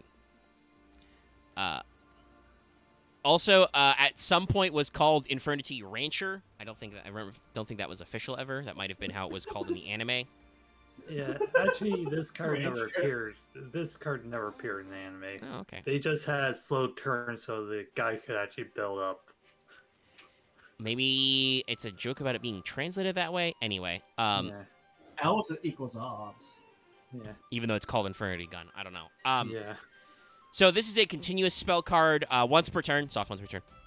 You can send an Infernity monster from your hand to the graveyard. You can send this card to the graveyard, target 2 Infernity monsters in your graveyard, special summon them. If you must have no cards in your hand to activate this effect. So Launcher just lets you, once per turn, de-brick your hand, pitch a fucking guy, and then you can send it to get 2 guys back to set up a Synchro Summon. For instance, if you were to summon Archfiend and Avenger, which, by the way, would trigger an Archfiend effect search. So, yeah. There's a reason why this card is still has some versions of limitation. It is a soft once per turn. And, by the way, that's only its send to graveyard effect is once per turn. Its continuous effect is not once per turn at all. So, obviously, it's a continuous spell, so it's sent. But, you know, there's no attempts to do any hops on this. So, very easy to manipulate and just get guys out. So, yeah, it helps you pitch them to graveyard, and then you can remove Launcher to send to summon back. Yep. And just keep going. Very good card. And then the other big one we talk about right now, before we talk about some of their future follow-up cards, is the iconic Infernity Barrier. got a card art you probably recognize. There's some fucking blasts we're stopping from a Doom Dragon. Doom Dragon kind of to me looks like he's about to throw down some rhymes with what he's doing with his claw hands. Yeah. Just like, you think that's gonna harm me? You My have name is another thing coming. Doom Dragon. I'm here to say I'm gonna smack your ass in a major way. I'm sorry, It's Miss like- Ass. I don't mean to be crass. That too is like, just rhyming just puts up the barrier when you're about to kill him. Yeah. It's like, So this is a counter trap card when your opponent activates a spell, trap, or monster effect while you control a face-up attack position Infernity and have no card in your hand. Negate and destroy. yeah, so- so it's two. It has Yeah, two two. restrictions, but if you are playing your deck correctly, they are not restrictions. Yeah, Um, as long as you have Doom Dragon on the field, it's like, Yeah. yeah. And honestly, like Archfiend would be summoned in attack position because he's 1800. Like there's a lot of guys you can get out there. There are ways to bypass this. Necromancer doesn't work because it puts itself to defense. You probably would want to put like what was that guy called? Guardian. Yeah. Yeah. So like a barrier, really set up an archetype of cards basically. Like this is how Omni Negates work. Some of them are a little cleaner. Like most archetype Omni Negates are just if you control an X archetype monster when your opponent does a thing, tell them no. Some of them still have some restrictions depending on how exactly the deck works. Or some just have X archetype card on field. Yeah, some of them work with spell traps if that's relevant. Yeah. But yeah, so very, very, very archetypal card. Now, like I said, there are some side angles to Infernities. No. There are some weird extra cards that come out for a few years, but generally the Infernity package mostly remained the same. It was mostly those first block of cards. And there are some guys who did show up at other times, but I don't think they were really super influential. So, for instance, here is copy image Infernity General. This is a manga card. Yep. He was in the manga. He was released first as a promo, 4 volumes of the manga being brought over. Was reprinted Yeah. as a OTS tournament pack card only a couple years back. Wow. Yeah, this card is something. It's also, I think, feels like they combine like army aesthetic with chess Yeah, a bit, yeah. or some sort of chess. The chess manga like- Infinities have a little bit of like a chess theme going on with some of their strategies and card arts. This guy's just weird. Sorry. Yeah. Like weird, chunky, gross calves, tiny pinchable waist. Like you want to joke about this about cards being evil heroes? This is an evil hero. Yeah, this guy looks like an evil hero. Also looks like one of those heroic cards. Yeah. So obviously, like this is kind of this is a very extreme version of it because this is a big boy boss monster. But this is kind of what the manga Infinities look like. They're more in this style. So he's not really different. It's just they go for very different tactics, and he's really weird and over-designed. Look at how big the fucking blade on his head is. He's got triple shoulder spike blade things. As Chad just pointed out, he is fucking covered in orbs. Yeah. Orbs Yeah, on he the also- emblems, orbs on the shields. Orbs on the swords. Why does it feel like if this card was in another archetype, it would have that whole like play 3 counters on this card? Yeah, he could have like an Endymion, counting thing. I mean, you could do a fun thing in the anime where each of the counters is like the gem in his sword. Yeah. And unfortunately, this is a card that I don't think there's a reason why it was not reprinted for like 8 years. This card has never been relevant to Infinities because it is another level 7 Dark Fiend with 2700 attack, 1500 defense. If you have no cards in your hand, you can banish this card from your graveyard, then target 2 level 3 or lower Infinities in your graveyard, special summon them from the graveyard, but their effects are negated. Yeah. This card was printed as like a promo in 2012. I think they would have already seen how competitively successful Infinities were. This card is a little lackluster. Yeah, it's a little neutered. I don't know exactly what the I think you would just like pitch it to the grave, really. Can I even find the fucking? No, I didn't even know where I would check what the actual manga version did. Because Infinities don't have once per turn, so this is a thing Konami does when they do legacy support or follow up for archetypes that are good. They tend to overcorrect. So obviously, Infinities not having once per turns, being able to recycle them from your graveyard is really busted. So their effects are negated for general. But also, here's just a practical problem. That doesn't matter, because you said, oh, one step away from perfection. Okay, so you have to get this level 7 monster into your graveyard, and then have no hand. Okay, it is just the same effect in the minor. All right. Thank you for that. But yeah, no, it's just like it's a level 7.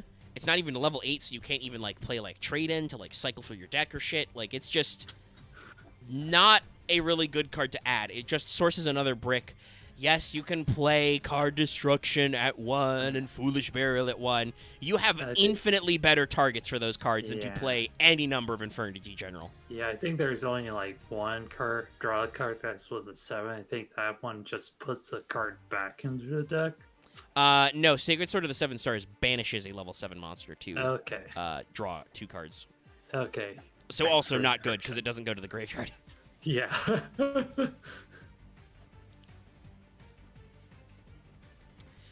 Now I don't know if this card was ever actually played in any variants, but this next one out of our pawn type one, our chess type ones, sorry, Infernity Pawn is a card, but that wasn't printed until way fucking later. This is Infernity Knight.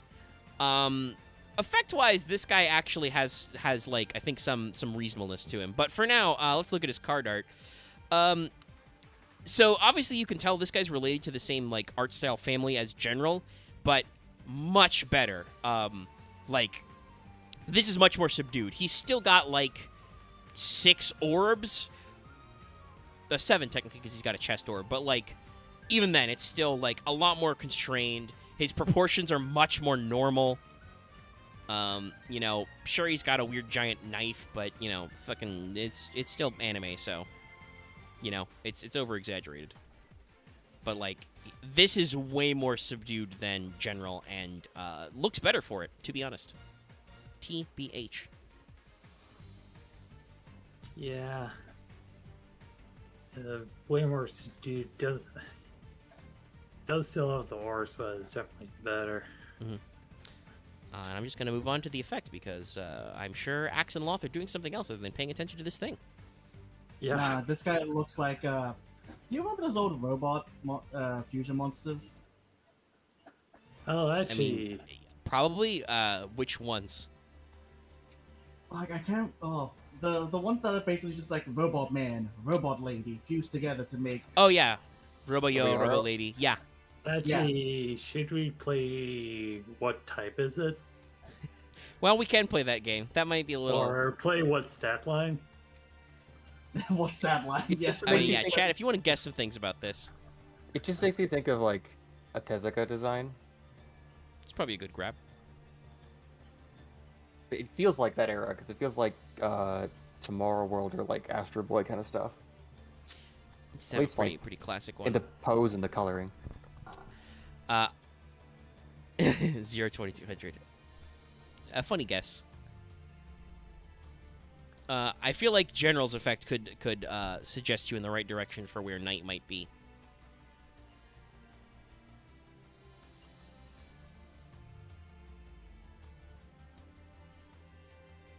I'm waiting. I don't think Chad really wants to play the type game tonight. Yeah. Not tonight. And like I said, if you think about General, it's a little more obvious to see what direction they're going for. So, Infernity Knight is a dark level 3 fiend. The level 3 part was what I was alluding to with General. So General was also a fiend, so this guy's a level 3 fiend. It has 1400 attack, 400 defense. When this card is destroyed and sent to on the field, is destroyed and sent to the graveyard, you can discard 2 cards, special summon this card from the graveyard. So, obviously, like, not the the best effect, but definitely much more practical than much more practical than general. Yeah, I can see it maybe being put in the side deck for funnies, but it's not that great. I mean, it helps you clear out your hand. There are ways you can, like, there are circumstances and side situations where you can set up the destruction effect on your own, because it doesn't say destroyed by an opponent's card. Yeah. So there's room to make it work, but it's still gonna work for it. It's still a little bit of an oddball. Yeah. Plus, certain cards, certain trash cards that can just do it better. A decent attempt, but outmoded. So our next one comes out. This card came out in Cosmo Blazar. We're cleaning up more rando manga, guys. This is Infinity Archer, in case you couldn't guess. Yeah, so this is... But he's using a bow and arrow, there's no way he's an archer. Oh, yeah, so this is definitely more... Actually, it's a medieval chess thing. And this one... So design-wise, this guy is like roughly between where General and Knight is at. I still think Archer looks a little too busy. He doesn't have like crazy orbs, and I like some of the design elements. Like he's got the offset like chest protector, like archers would actually wear. Much more important if you are a lady archer, but still can be good. Basically, chat, you never want to have a bowstring catch on any part of your body. Yeah. That is why arm and chest guards are important. Yes. Yeah. It will, like, rip your skin off. It hurts. So, looking at this guy, I really can only think of this guy would be on the rooftops of Analondo shooting at you. Yes, this is a giant Dark Soul motherfucker trying to kill you. This is totally like a green Rainbow Knight. Or like the aesthetics don't necessarily remind me of Final Fantasy, but like a MMO type game where just this guy is like a weird ad summoned to a boss to like shoot giant arrows at you and distract you. Like giant shoulder pads. Yeah, he's like really rounded. He's got weird little wings. I don't think it's as bad as General, but definitely like the aesthetics of this guy are kind of like growing into a General scale, and I'm like, I don't like where this ends up. Is basically what I'd say. Yeah. Archer is also not a great card. This is another level 6. They tried to make it work, and it really doesn't. Because it's only got 2k, 1k. And if you have no cards in your hand, this card can attack directly. What? It's just like, hey, I need to attack for game. Obviously, like we said, this card was in the manga. Anime and manga cards are usually designed for storytelling purposes. Occasionally, I think Konami meddles to, like, make stuff seem cool and playable to, like, drive sales, but technically the animes and mangas are done by, like, subset studios, you know, who are responsible for, like, the production and stuff. So they don't necessarily line up one-to-one. And this is just not that. Again, this card could be good if it had a second effect where it's a Sidra, where if like you control no monsters or your opponent controls monsters and more monsters than you can special it. But other than that, it's just a 6 that doesn't have a good stat line and doesn't have a good effect. It is not useful. I do not think it was relevant when it came out in like 2013. It is certainly not relevant now. Oh yeah. Like, I understand that Infernities have a lot of special summoning from Graveyard. The problem is there's so many better things you can do with that. Yeah, true. Apparently, with the manga, they call it a crossbow. Interesting. He doesn't look like he's got a crossbow. Yeah, what the fuck? It's weird. It's just like how... I think it's some manga mistranslations because they call it Inverted Knight, Purgatory Knight. Yeah, maybe the different translations are handled. Because it's, again, the Japanese OCG name is just Infinity Archer. So this is an interesting one. This is officially Infernity Patriarch. In the OCG, this is Infernity Bishop. So it's a bishop. I kind of see why they went with Patriarch. Bishop is like an actual, clerical rank in real-life religions. That could get kind of weird. Yu-Gi-Oh! Has always been kind of a bait for satanic panic shit. Trust me, I know. I was a kid then when it came out, so makes sense. If you know that he's called a bishop, you get it, right? Honestly, once again, much like Knight, this guy's not bad. Like, it's not my preferred art style, but... And gosh, does he have a lot of orbs. But other than the fact that Konami can't stop Konami orbing, it's a perfectly serviceable design. He's got kind of, like, weird rounded shapes, like a chess piece. The book feels weirdly out of place because it's, like, got normal book colors. This guy is a weird anime man, and he's just holding, like, a fucking Bible. Yeah, it's weird. Yeah, it's just like, hold it. Let me read you from the 99 verses of my book. This is before you may pass. This is the guy from Solemn Judgment having a midlife crisis. This is the character in a video game where the video game creator really wanted to tell a story and they didn't want you to skip it. Oh, we're gonna railroad you, motherfucker. You may not hit the skip cutscene button. It's like... You cannot skip this cutscene. I've already heard about how this guy has an old gravelly voice just, like, speaking to you. So, Patriarch came out much, much later. This card was printed in Code of the Duelist in the year 2017. So it will have very modern card design elements to how they decided to characterize it. But honestly, not their worst attempt. So it's a level 4 Dark Fiend, 1000 attack, 2000 defense.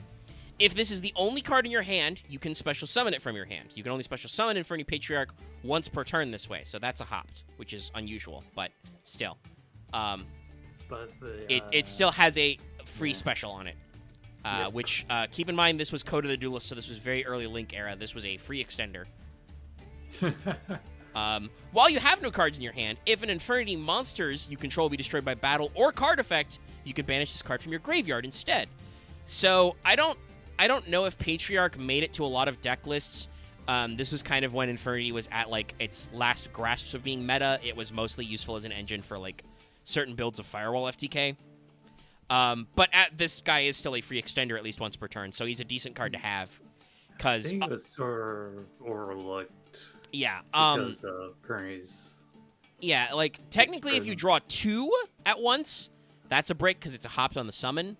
Unless you, don't draw anything. But this does solve a problem a lot of Infernity monsters have, where what happens if you draw 2 normal summons turn 1 and, like, no launcher? What do? Die.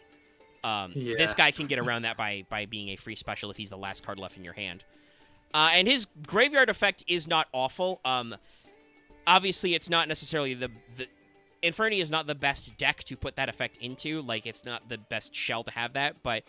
So many decks with their Banish or Protect effects are really annoying. Like, it's a really problematic effect to get around, especially because the way it triggers is it banishes itself for cost, so you have to, like, if you're going to do, like, a DD Crow Snipe or something, you have to do it early. Yeah. Actually, I think I probably know why this card was probably never used, because they only used Archfiend, Avenger, Barrier, and Launcher. Very consistent strategies. But yeah, like, and then they just fill out with just good dark support. But I have a question. Not a bad card to throw up there. Go ahead. Because this is something that's not happening on the stream at the moment. Is Tri-Sprite a normal thing to find? I don't think that's the most popular variant of Sprite. You can run it because there are some 2s, but I think the better runs are Sprite Frog, even though Toad is fucking banned and dead and should be at the same time that Sprite is real. And Live Twin Sprite are much more popular. Okay, I just got my ass kicked by a superpowered IP Masquerader that would just stay on the field because she's a 2. It's very interesting and weird. But anyway, yeah, sorry about that. I just had to ask. I do not believe that is a common variant, no. All right, finding weird Japanese people. Well, it's that time. Don't take that out of context. Because, Aloth, what time is it for you? It's lunchtime. Yeah. You're fighting Japanese children right now.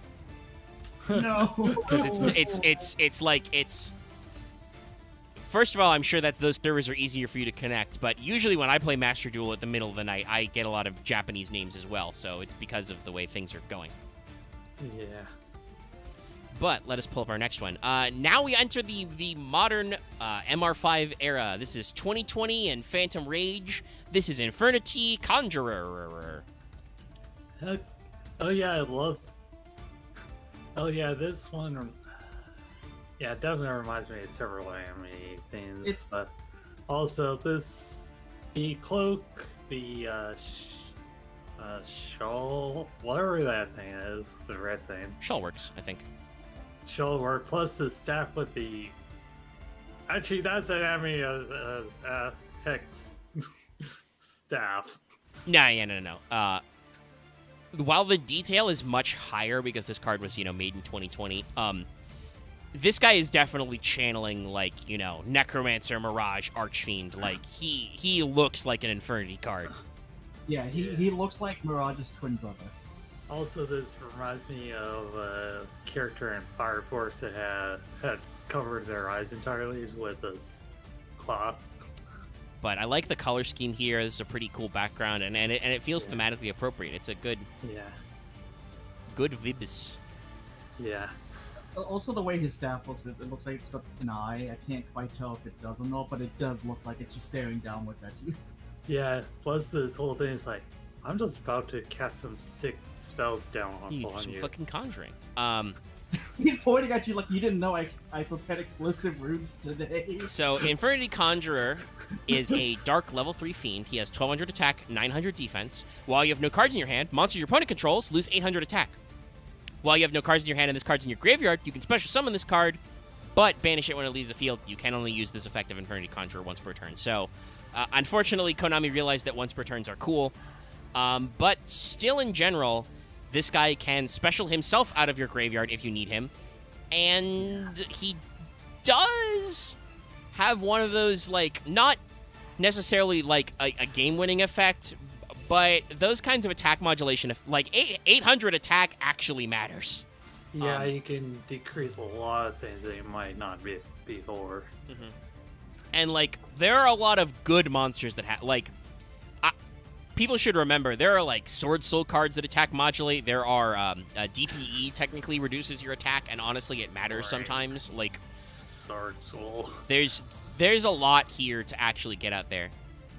Sword Soul, who can just modulate your attack points down, their attack points up, so it's just like... I mean, yeah, that's pretty common. They're a banish-focused deck. Yeah. But yeah, Conjurer, definitely a good addition. Not the best assist, card ever, because it does have that hopped. But it's trying. It's certainly going places. Yeah. And then I think most of these cards are from, like, either, like, that 2020 run or, like, last year. So let's actually finally meet him. It's time for the littlest chess Infernity Pawn. This is just how it looked in the manga, just with more detail. So, other than, once again, Jesus Christ, my orbs. Oh, this... now this also raised standing. You see what Konami Orb does to a motherfucker? Yeah, this is just a stand. That is correct. But so many orbs. He's got a chest orb. He's got a crotch orb. Well, technically it's a belt orb, but you know what I mean.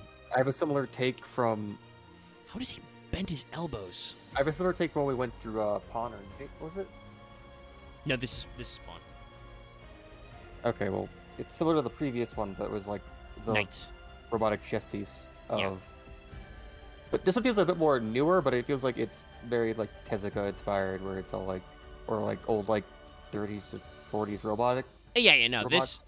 I don't know if I would go that far back, though certainly it being more humanoid lends itself to, like, very early animation where we can't get all those extra details in there.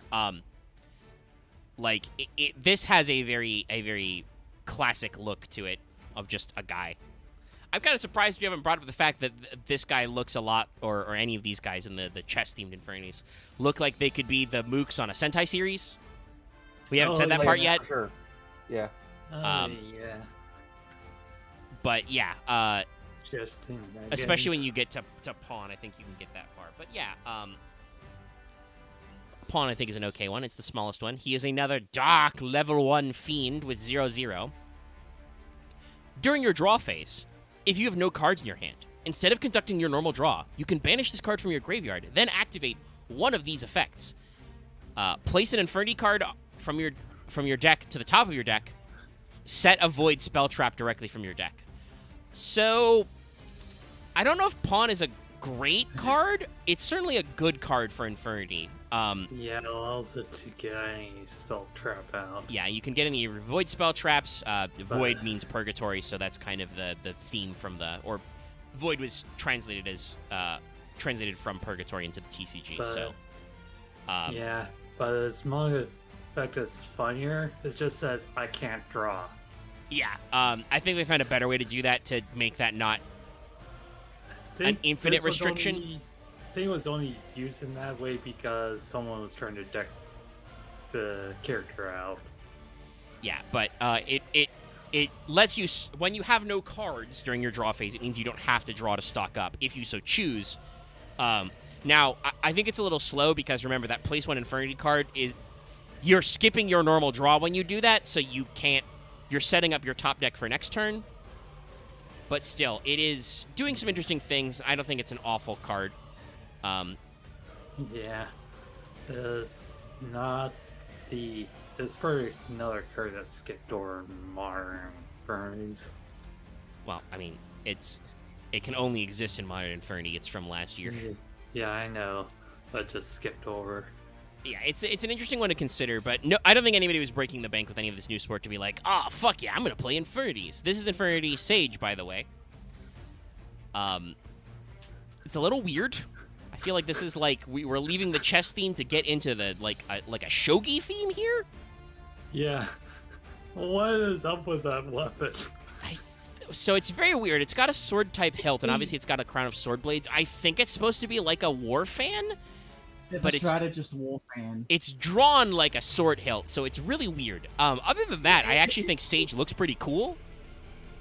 To bring up that earlier point about Pawn, this guy is like a mid-boss in a Sentai type series, in a Tokusatsu series, you know? If you said this guy was a bishop, I would also purely believe that. Yeah. But the weapon design is just very strange. Like, they did not do a great job of making that look like anything in particular, other than a tiny cluster of sword blades. So Sage is a Dark Fiend Tuna, because as we pointed out, Infinity's had like 2 tunas. Yeah. He's level 2. He's 400, 800. During your main phase, you can discard your entire hand. If this card is sent to the graveyard, send one Infernity monster from your deck to the graveyard. You must have no card in your hand to activate and resolve this effect. You can use each effect of Sage once per turn. So Sage is another hopped, but it does let you ditch your entire fucking hand, so I actually think that, like... Yeah, this could work. Considering how, like, your other tuner choices are, like, Avenger and Beetle, this guy's definitely a little more consistent in the modern time period. Obviously, Avenger is, 1-for-1able, but still, like... This is a very practical card. It lets you do graveyard setup. It lets you, yeet your entire hand. It's very solid. Yeah. Why does it feel like this would be semi-good in tournaments? I don't actually. It's not for cost, so it might actually trigger their effect. They are sent by a graveyard effect, by a card effect. Probably in tournaments. Probably looked at this card in past because they had just these good cards. No, don't do that. And any other better ones. And then, kind of in the other vein, hey, what if we had Infernity Beast 2? This is Infernity Wildcat. A cat. Wildcat. Oh yeah, this cat looks rad. Yeah. Also, that fire effect reminds me of Solomon Grade. I mean, honestly, once again, this looks like somebody looked at Infernity Beast when this thing looks like it's weird. It's a weird noodle dog. Let's draw something better. Cat, by check the way, out this technically came out before Sage. So this Wildcat came out at the same time as Contra. Yeah, this is just the red color scheme. It's not orderly designed. Wildcats. Plus, the background is cool. Wow. Omega, let that stay yet. So, Wildcat is a Dark Fiend tuner level 3. Noticing, the 3 themes. It's got 1400 attack, 0 defense. You can special summon this card by sending another Infernity monster in your hand to the graveyard. You can only special summon Wildcat once per turn this way. While you have no cards in your hand, you can banish Infernity from your graveyard. Increase or decrease the level of this card by 1 until the end of this turn. You can use this for once per turn. So, obviously, you'll notice that all of the modern, all of the post-MR4 support, Konami has learned their lesson from the fact that, in every previous iteration of the game, every new summoning method style, they have broken Infernity.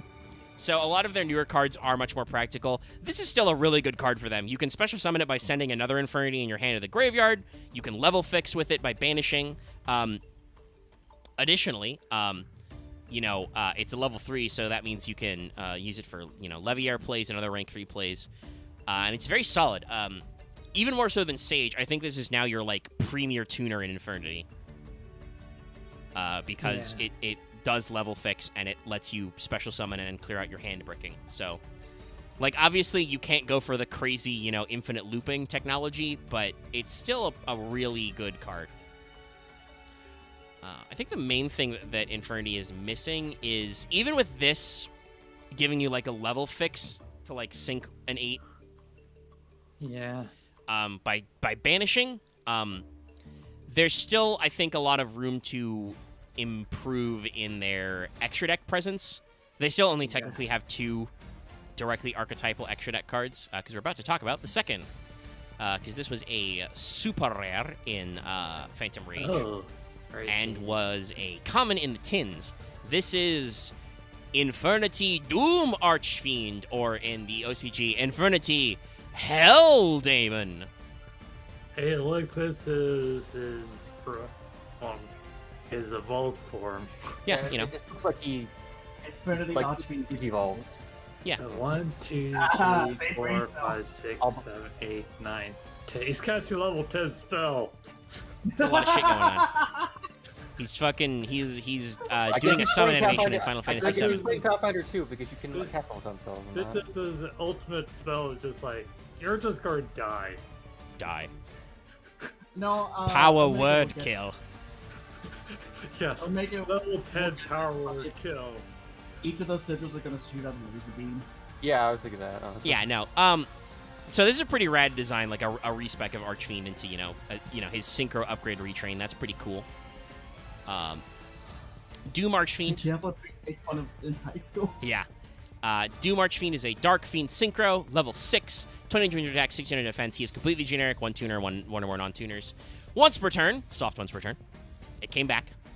Target a face-up card on the field, negate its effects until the end of this turn. And if you have no cards in your hand, destroy it. Yeah. While you have no cards in your hand, if this card battles an opponent's monster, any battle damage this card inflicts to your opponent is doubled. A Dark Synchro monster that was summoned using this card as material can make up to 2 attacks on monsters each battle phase. Also, Dallas has decided to sign into Master Duel, but not to join us. I'm on Steam accordingly. He's been doing Master Duel for a good while. Oh, I only just now saw the notification. Yeah, it's just. But yeah, no. So this was also a Phantom Rage card. I'll say this. I think that Infernity needed the in-archetype 6 bridge because of, they used to use Brionac a lot, but that's not as practical anymore. This card feels much more like an Infernity card. It is a once per turn, soft once per turn negate, and it can destroy, so you can always negate, but you might be able to destroy if you have no cards in hand. Yeah, Go ahead. Plus, I think this is how they should go forward with the Infernity support, having an effect that they can do with the hand while... Yeah, like make it extend if you have no cards in hand. Yeah, that's a good way. Yeah. The double battle damage when you have no card in hand isn't really useful. I don't know why that... I think that effect honestly should have been on the if you make a synchro with this card as material. Yeah.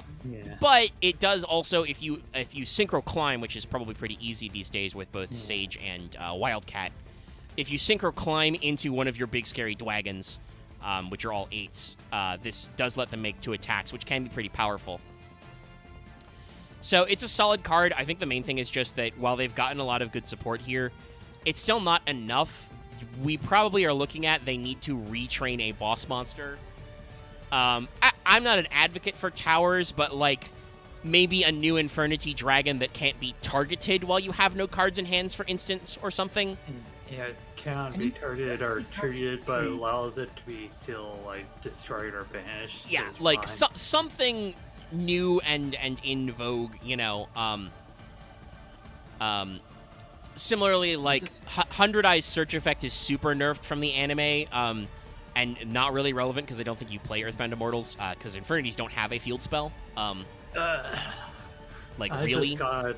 just got hurt looking at the tips. This thing can make Nirvana High Paladin. That's very funny. Not that great of a card though. It's funny though. But yeah, no, like I think that more bridge monsters,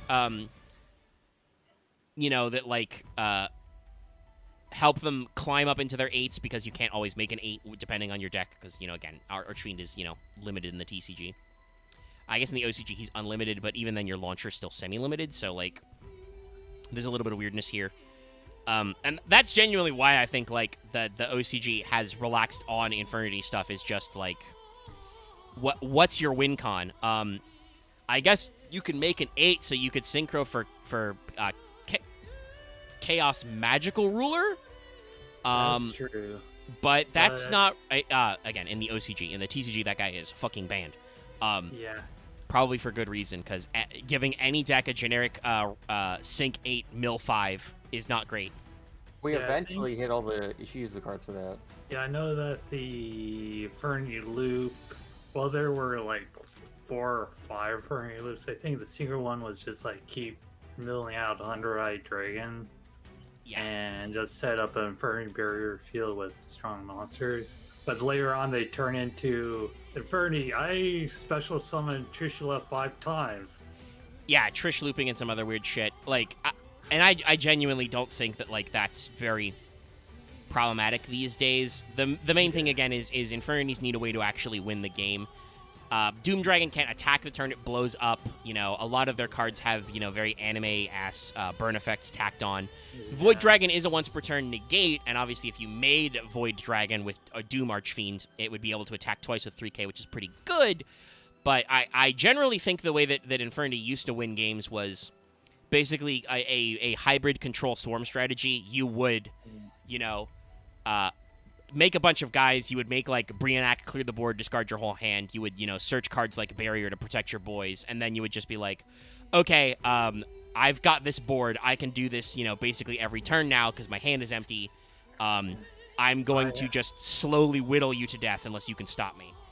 Yeah, I have 3 barriers on the field. Can you out this field? I have, you know, they are the, I have 4 negates. What do you do? Yeah, 4 negates. I would also say, I think this is probably why they did avoid it, but the fact that Void Ogre and 100 Eyes are not Infernity cards means you cannot use them for Barrier. Obviously, you can use other Infernities to set it up, but yeah, that's like just another... There's a lot of old school weirdness, and honestly, I wouldn't mind. I know that Infernity was very powerful in our Prog series, and some of those cards were a little tough to deal with at the time because they were a meta-relevant deck.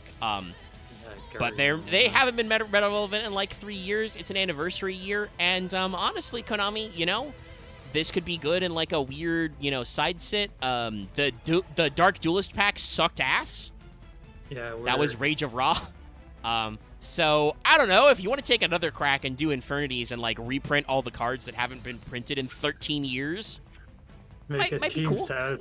Make a team satisfaction side set. Like there's some stuff you can do with this and make Infernities relevant. Wait a minute, if they did a team satisfaction side set, that would include more Blackwing cards. Just because it looks like it, give us a great old 100 Eyes Dragon or something like that. That would be funny. So, like, you look at that guy and you think Grey Ooze.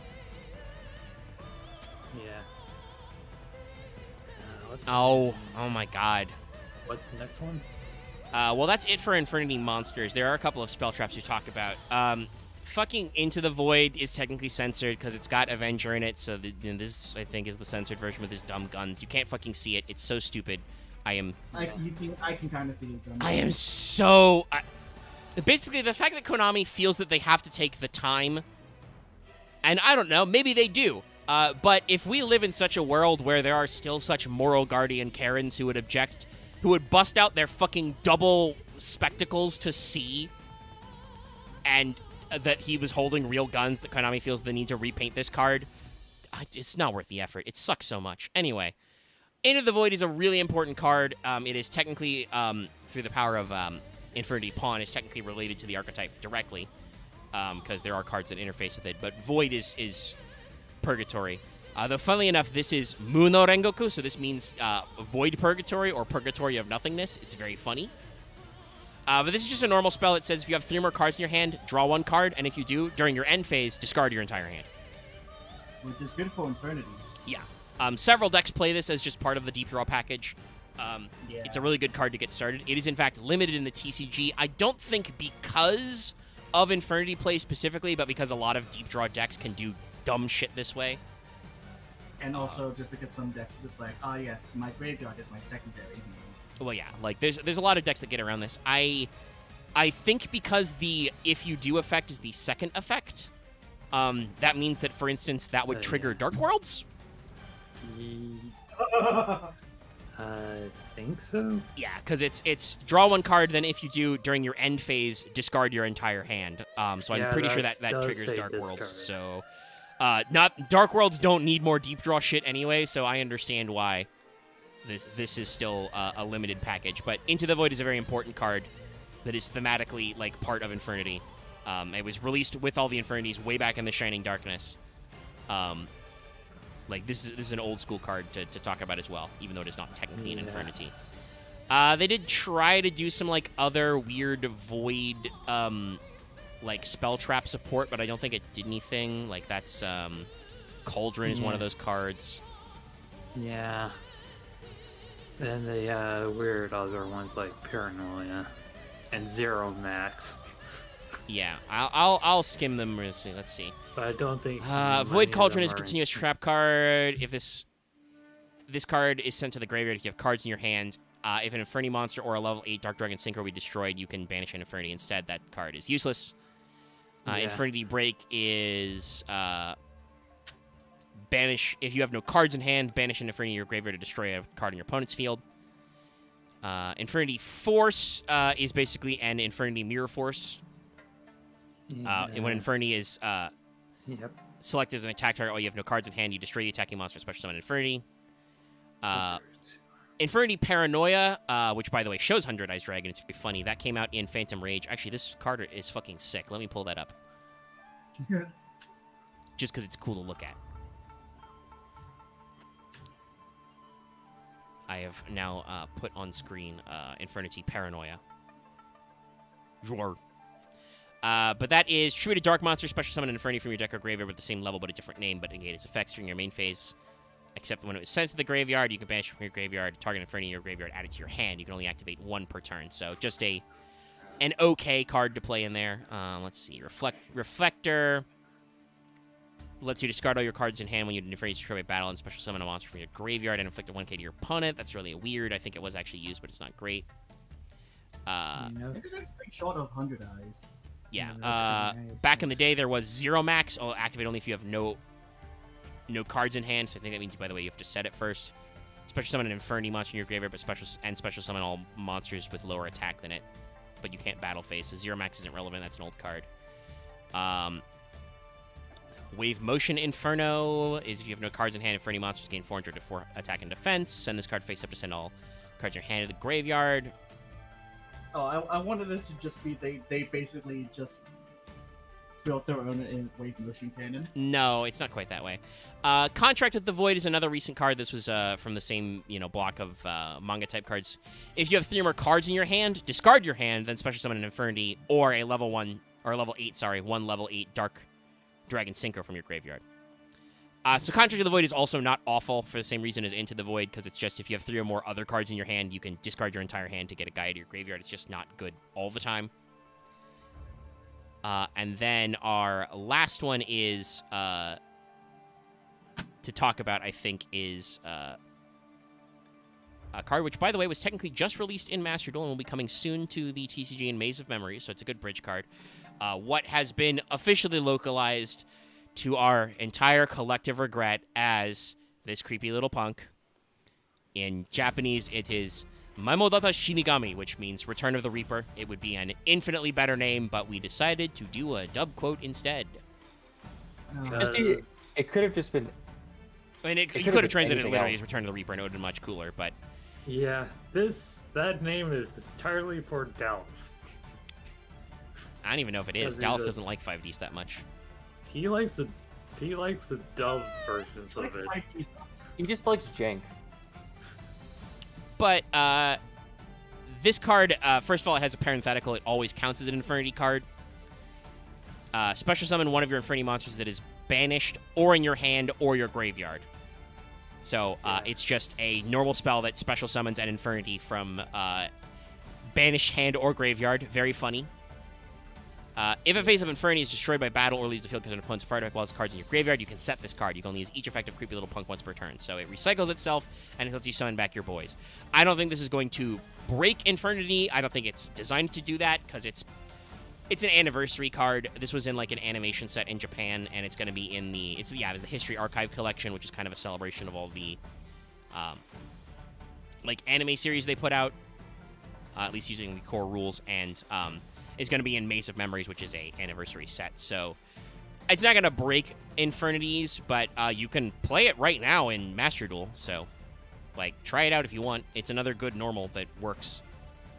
Because it lets you recycle from banish, which is something that Infernities are normally bad at. But no, I actually, ironically, think that Infernity requires some, like, more monsters, preferably in your extra deck. Yeah, Desk Gunman was in... Oh, it's in Duel Links, that's right. That's really weird. They haven't released that card in reality. Yeah. It's a Dark Fiend level 1, 100 to 100. If you have no cards in your hand when your opponent activates an effect that would inflict damage, you can banish the card from your graveyard to negate it. To negate the damage, sorry. And then your opponent chooses whether or not to apply the following effect. Reveal a card of your deck. It's a monster deck 200 if it's spell or trap.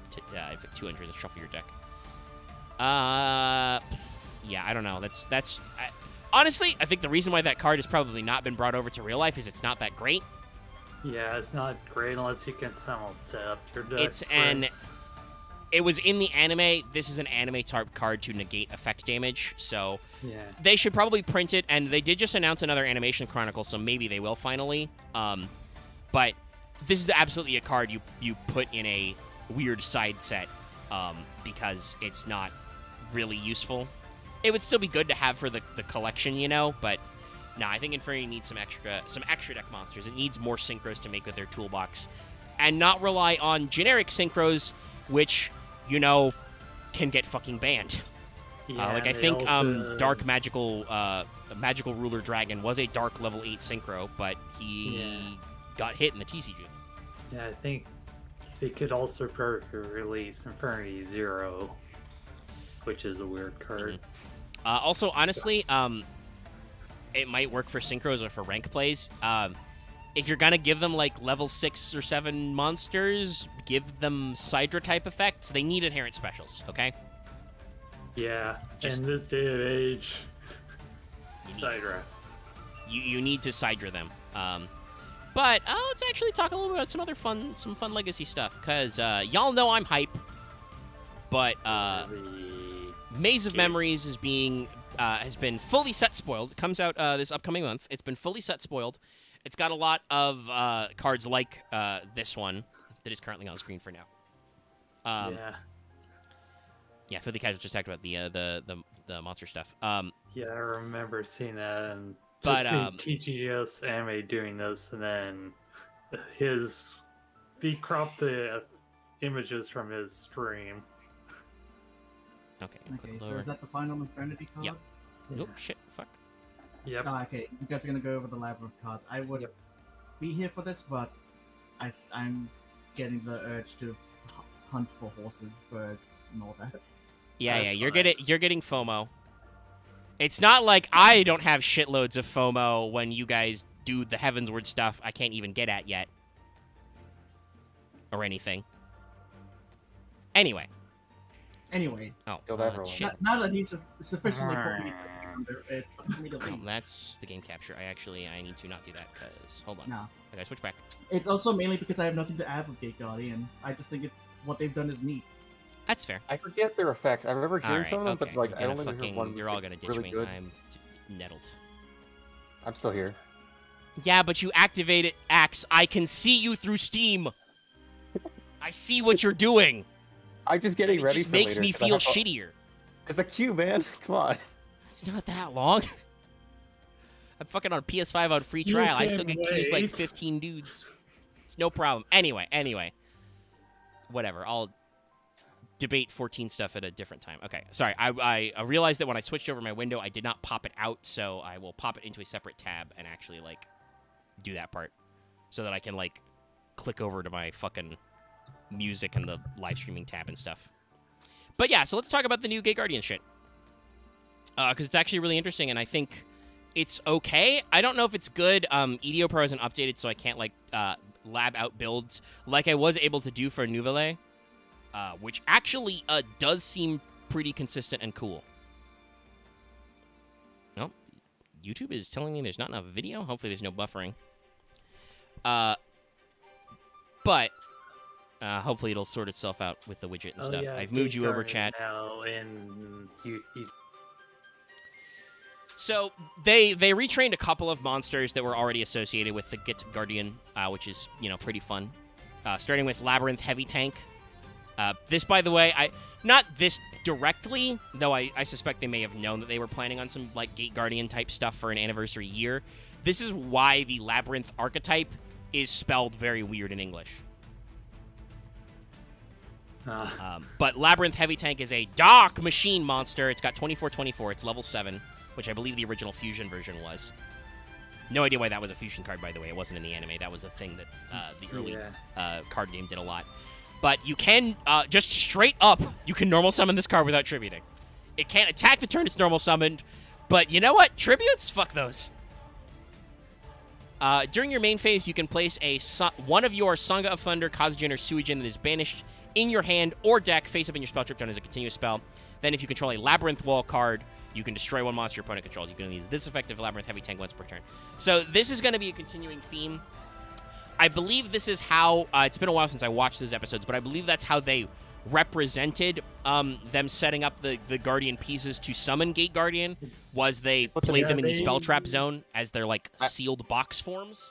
I always thought Yeah, they they put were them as sealed like boxes. gates in the labyrinth, but I forgot. No, there's no gates in the labyrinth. Oh, okay. It's just a labyrinth. It's a maze. So yeah, but that said, that was still a maze duel, so it was very weird. But we'll get into this a little bit later, but you knew this from the spoilers. All the new fusions are contact fusions.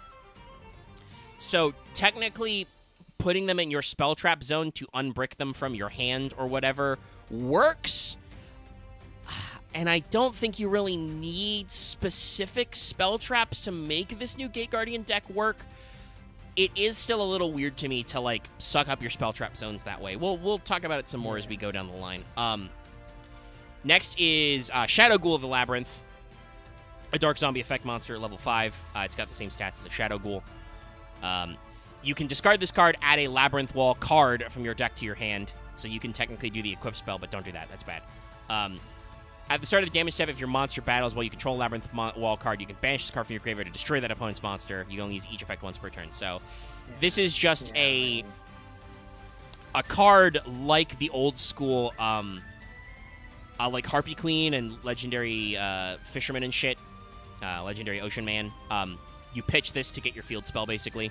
Spoilers, there's a field spell now. But also it has a graveyard effect, which is cool.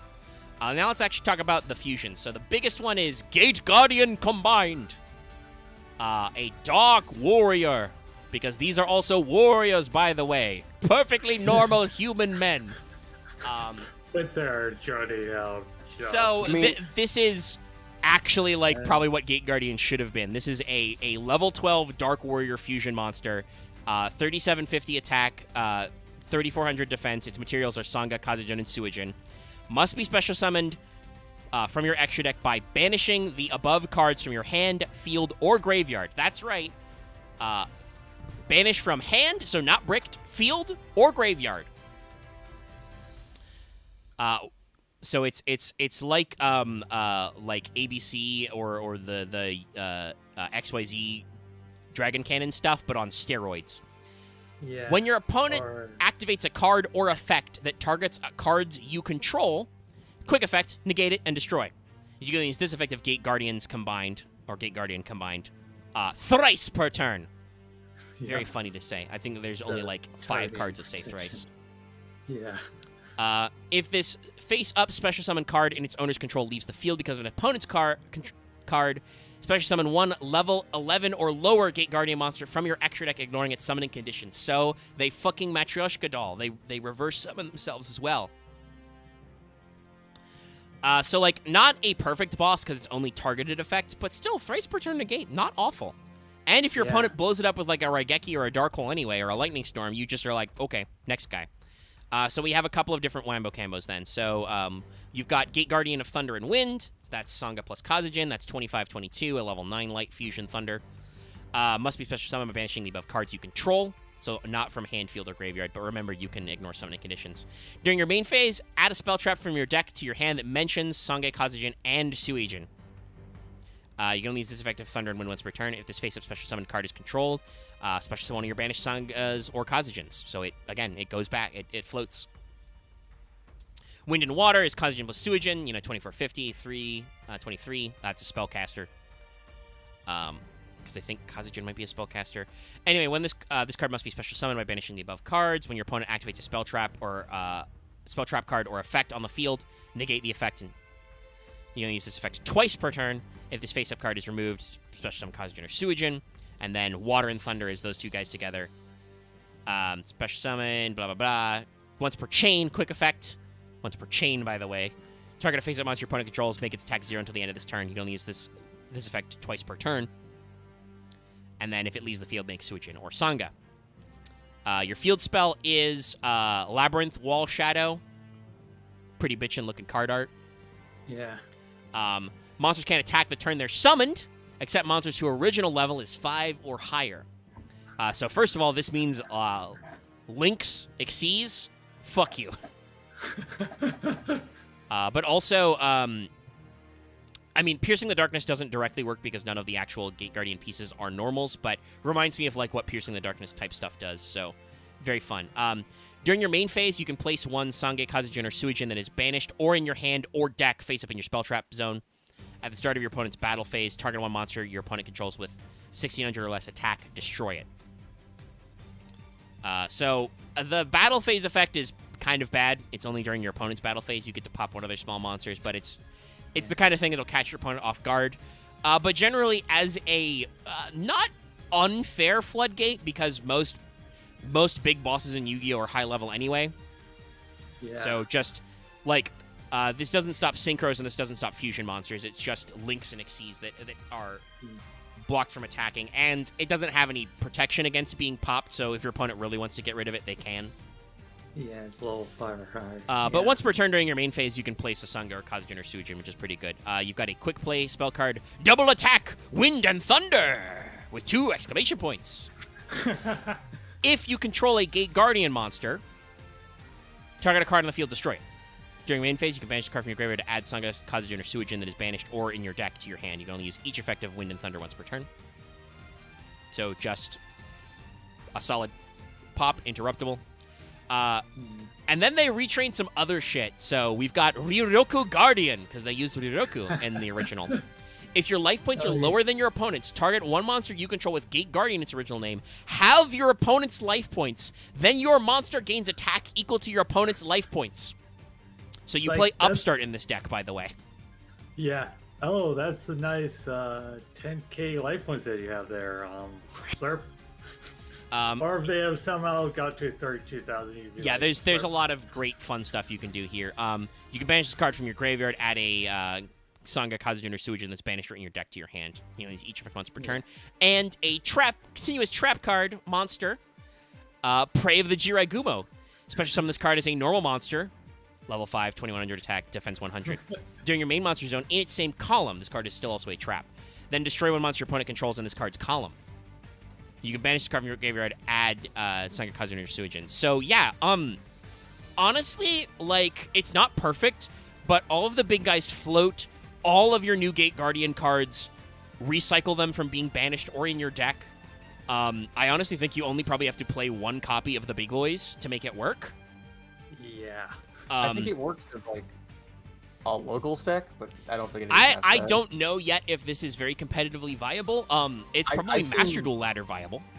I've seen like peeps talk about it being like one card's really good, and the rest is like, I mean, they all work. Like Obviously, Riroku Guardian's very, very specific, but keep in mind, you have a shitload of cards that can search. Because remember, it's what is it? I think it's with Wind and Thunder is add any spell trap from your deck that says Sangha, Kazujin, and Suijin. So all of them, because they have that recycle effect, count. So all of these are searchable.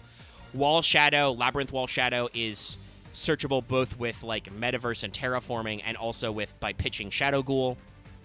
And it's a decent Floodgate field spell card, and you don't really need any other field spell for this. You probably play 3x double attack because it lets you pop. I don't know if you play 3x Jirai Gumo, but you can play like 2x of him as like a funny card to like give you more monsters and pop your opponent's stuff and fuck with columns. Like it can be Disruption. Riroku Guardian, you probably only need to run like 1 or 2 of because it's searchable and it's very situational. But I think this is the start of something. I don't know if I would say it's like if there's enough cards for it to be a whole ass deck yet. But honestly, for Gate Guardian support, I almost think it's just the different Gate Guardians combined effect is like good enough on its own. Yeah, maybe if they release something like the Monarchs like squares for them. Yeah, like the fact that they focus on the dual monsters, the Duelist Kingdom Labyrinth duel type high level shit is a little weird. But I think you can make it work. Yeah. And there's still a decent number of like weird things they've got going on. So I think there's some potential here for high level shit to play around with. Chat, what level are the Gate Guardian pieces? Because like all the combines are like 9, so are the base guys 8s? Because if they're 8, you can play Trade-In.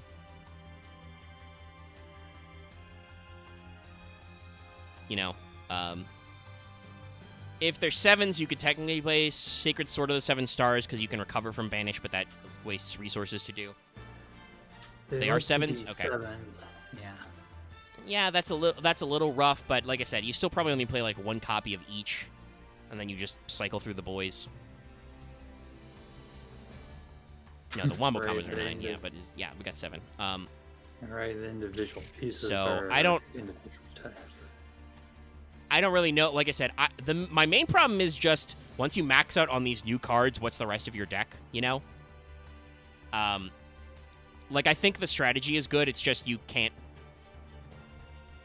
Like this deck is great in speed duels when you only have to play 20 cards. In real Yu-Gi-Oh, where your minimum is 40 cards, there's a lot of shenanigans out there. Like, I think you play 3x of the tank, you play 3x of Wall Shadow. I think technically you could play the normal monster Labyrinth Wall, the 3K Defender. I don't know why you would, but it is searchable.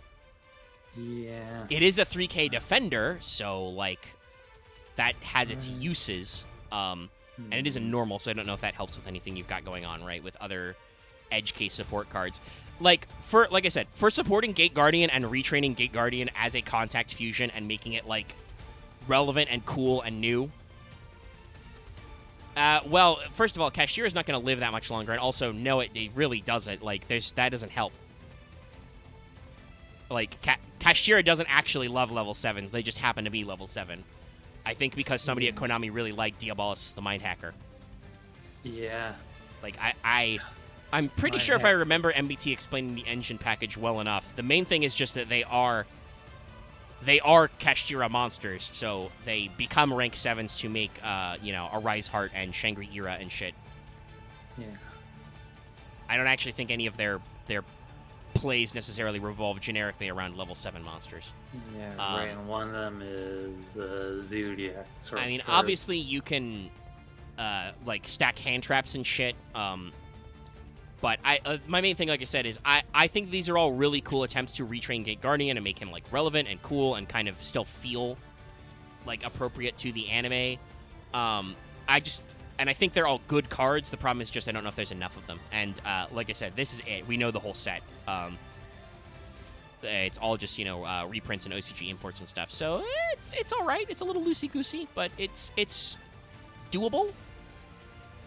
Like I said, I'll experiment, but we'll see how useful it is overall. Yeah. It's a real fun shit, though. I would love to see them do this kind of support for everything. I'm definitely gonna buy a box of Maze of Memory sometime, because obviously it's got these in them. But also it has Red Eye Soul in there finally. That was V-Jump promo that's finally getting imported. So nice. Some cool stuff in there. I might try and troll people with this in, like, Master Duel. That said, these cards aren't coming to Master Duel until, like, 2 years from now or some shit. I still have to... They still haven't caught up to the new Dark World support, which is what I want to play in Master Duel next. But let's see, what's our total time? 2.5-ish hours. Yeah, Inferno wasn't so bad. Next week, it'll be Plunder Patrol finally, and maybe something else. Yeah. There should be Tune In Wednesday for a Final Fantasy XIV stream, since we do keep yelling about that. Thursday, there should be a bonus stream, assuming I still feel alive and stuff. I don't know exactly what that will be yet. I haven't decided because I get to be arbitrary. No, there's not a Blue Eyes Soul. Well, there's Blue Eyes Maiden with Eyes of Blue, but Blue Eyes also don't need a Soul card. They have 5 other cards that help them have more monsters. A bazillion other cards. There's a Dictator of D, that fuckboy. There's, like, 2 different kinds of stones. There's the whole Eyes of Blue archetype. Blue Eyes literally don't need anything, ever. They have 5 million cards. They're fine. At least, like, 4 or 5 more Red Eye egg things for Red Eyes doesn't nearly have as much, low-level monsters that actually do shit, that aren't just giant dragon bricks. And unfortunately, because DMD is a really good card, lots of Red Eyes cards have this arbitrary restriction about being level 7 or lower, which, does weird shit. But, like... Yeah, if they give further support, we'd have to wait even longer. Well, actually, I don't know. If the OCG gives Gate Guardian more support, we won't have to wait as long. Like I said, Return of the Reaper and a lot of the cards like that are already out in Master Duel. Because it's really weird shit. But anyway, I was talking about Thursday stream. There should be a bonus stream on Thursday. Because it turned into a tie, I did the math. It was a tie. I don't know what it'll be. I might do the Ace Combat DLC, or I might actually, because the new solo mode did post, I might take a crack at the new Rika solo mode, and maybe we can look at ladder if I can get enough dust to actually finish my fucking Live Twin Sprite deck, because that deck has so much high rarity, and I'm just get so many useless URs out of selection packs. Whoever at Konami decides Master Duel selection packs, they're a monster. You literally have a pack that is about catching up with the anime, and for, like, anime heads, why the fuck did you put the new Neo support in the same pack as the Sprite shit? What the fuck? They also put Sky Striker the same thing with Math Backpack, and... Well, that's in the secret pack acts. That's different. Okay. I'm talking about in the selection pack. They are bringing brand new cards into this game of Yu-Gi-Oh! And they literally have a selection pack for anime returning cards, and then they put Favorite Contact and other new, like, Soul of Neos and shit in the same pack as Sprite. Why? Why have you done this? I'll accept putting, like, the, like, Deer Note and the couple of other, like, punk cards in that engine, because those are at least from the same era, but damn. Like, I love Heroes. There's nothing more annoying than getting a fucking Neos Ultra, a regular ultra rare elemental hero Neos when I'm trying to pull sprites because they're meta relevant. Why would you do this to me? Dungeon Worm does need to retrain, and also I think they played Monster Tamer in that duel. There's some room, okay? Yeah. There's some room. Like Call it like Labyrinth Wall Worm or something. Anyway, Yeah. we're gonna wrap up. Stay tuned for something on Thursday as well. We also already have our latest AP up, so you can check out that. I noticed obviously you guys kind of fallen up and down when we stopped talking about Infernity, so I hope you enjoyed all that stuff. I think our B Trooper / Battle Wasps or B Force was fun as well. Dallas will be sad he missed Infernity, but he's clearly busy with something. Yeah. Bye. Anyway, yeah, it's been 2.5 hours. I'm out of water. I'm thirsty. I'm going to say goodbye. Don't forget to like, comment, subscribe, people. Good night. Good night.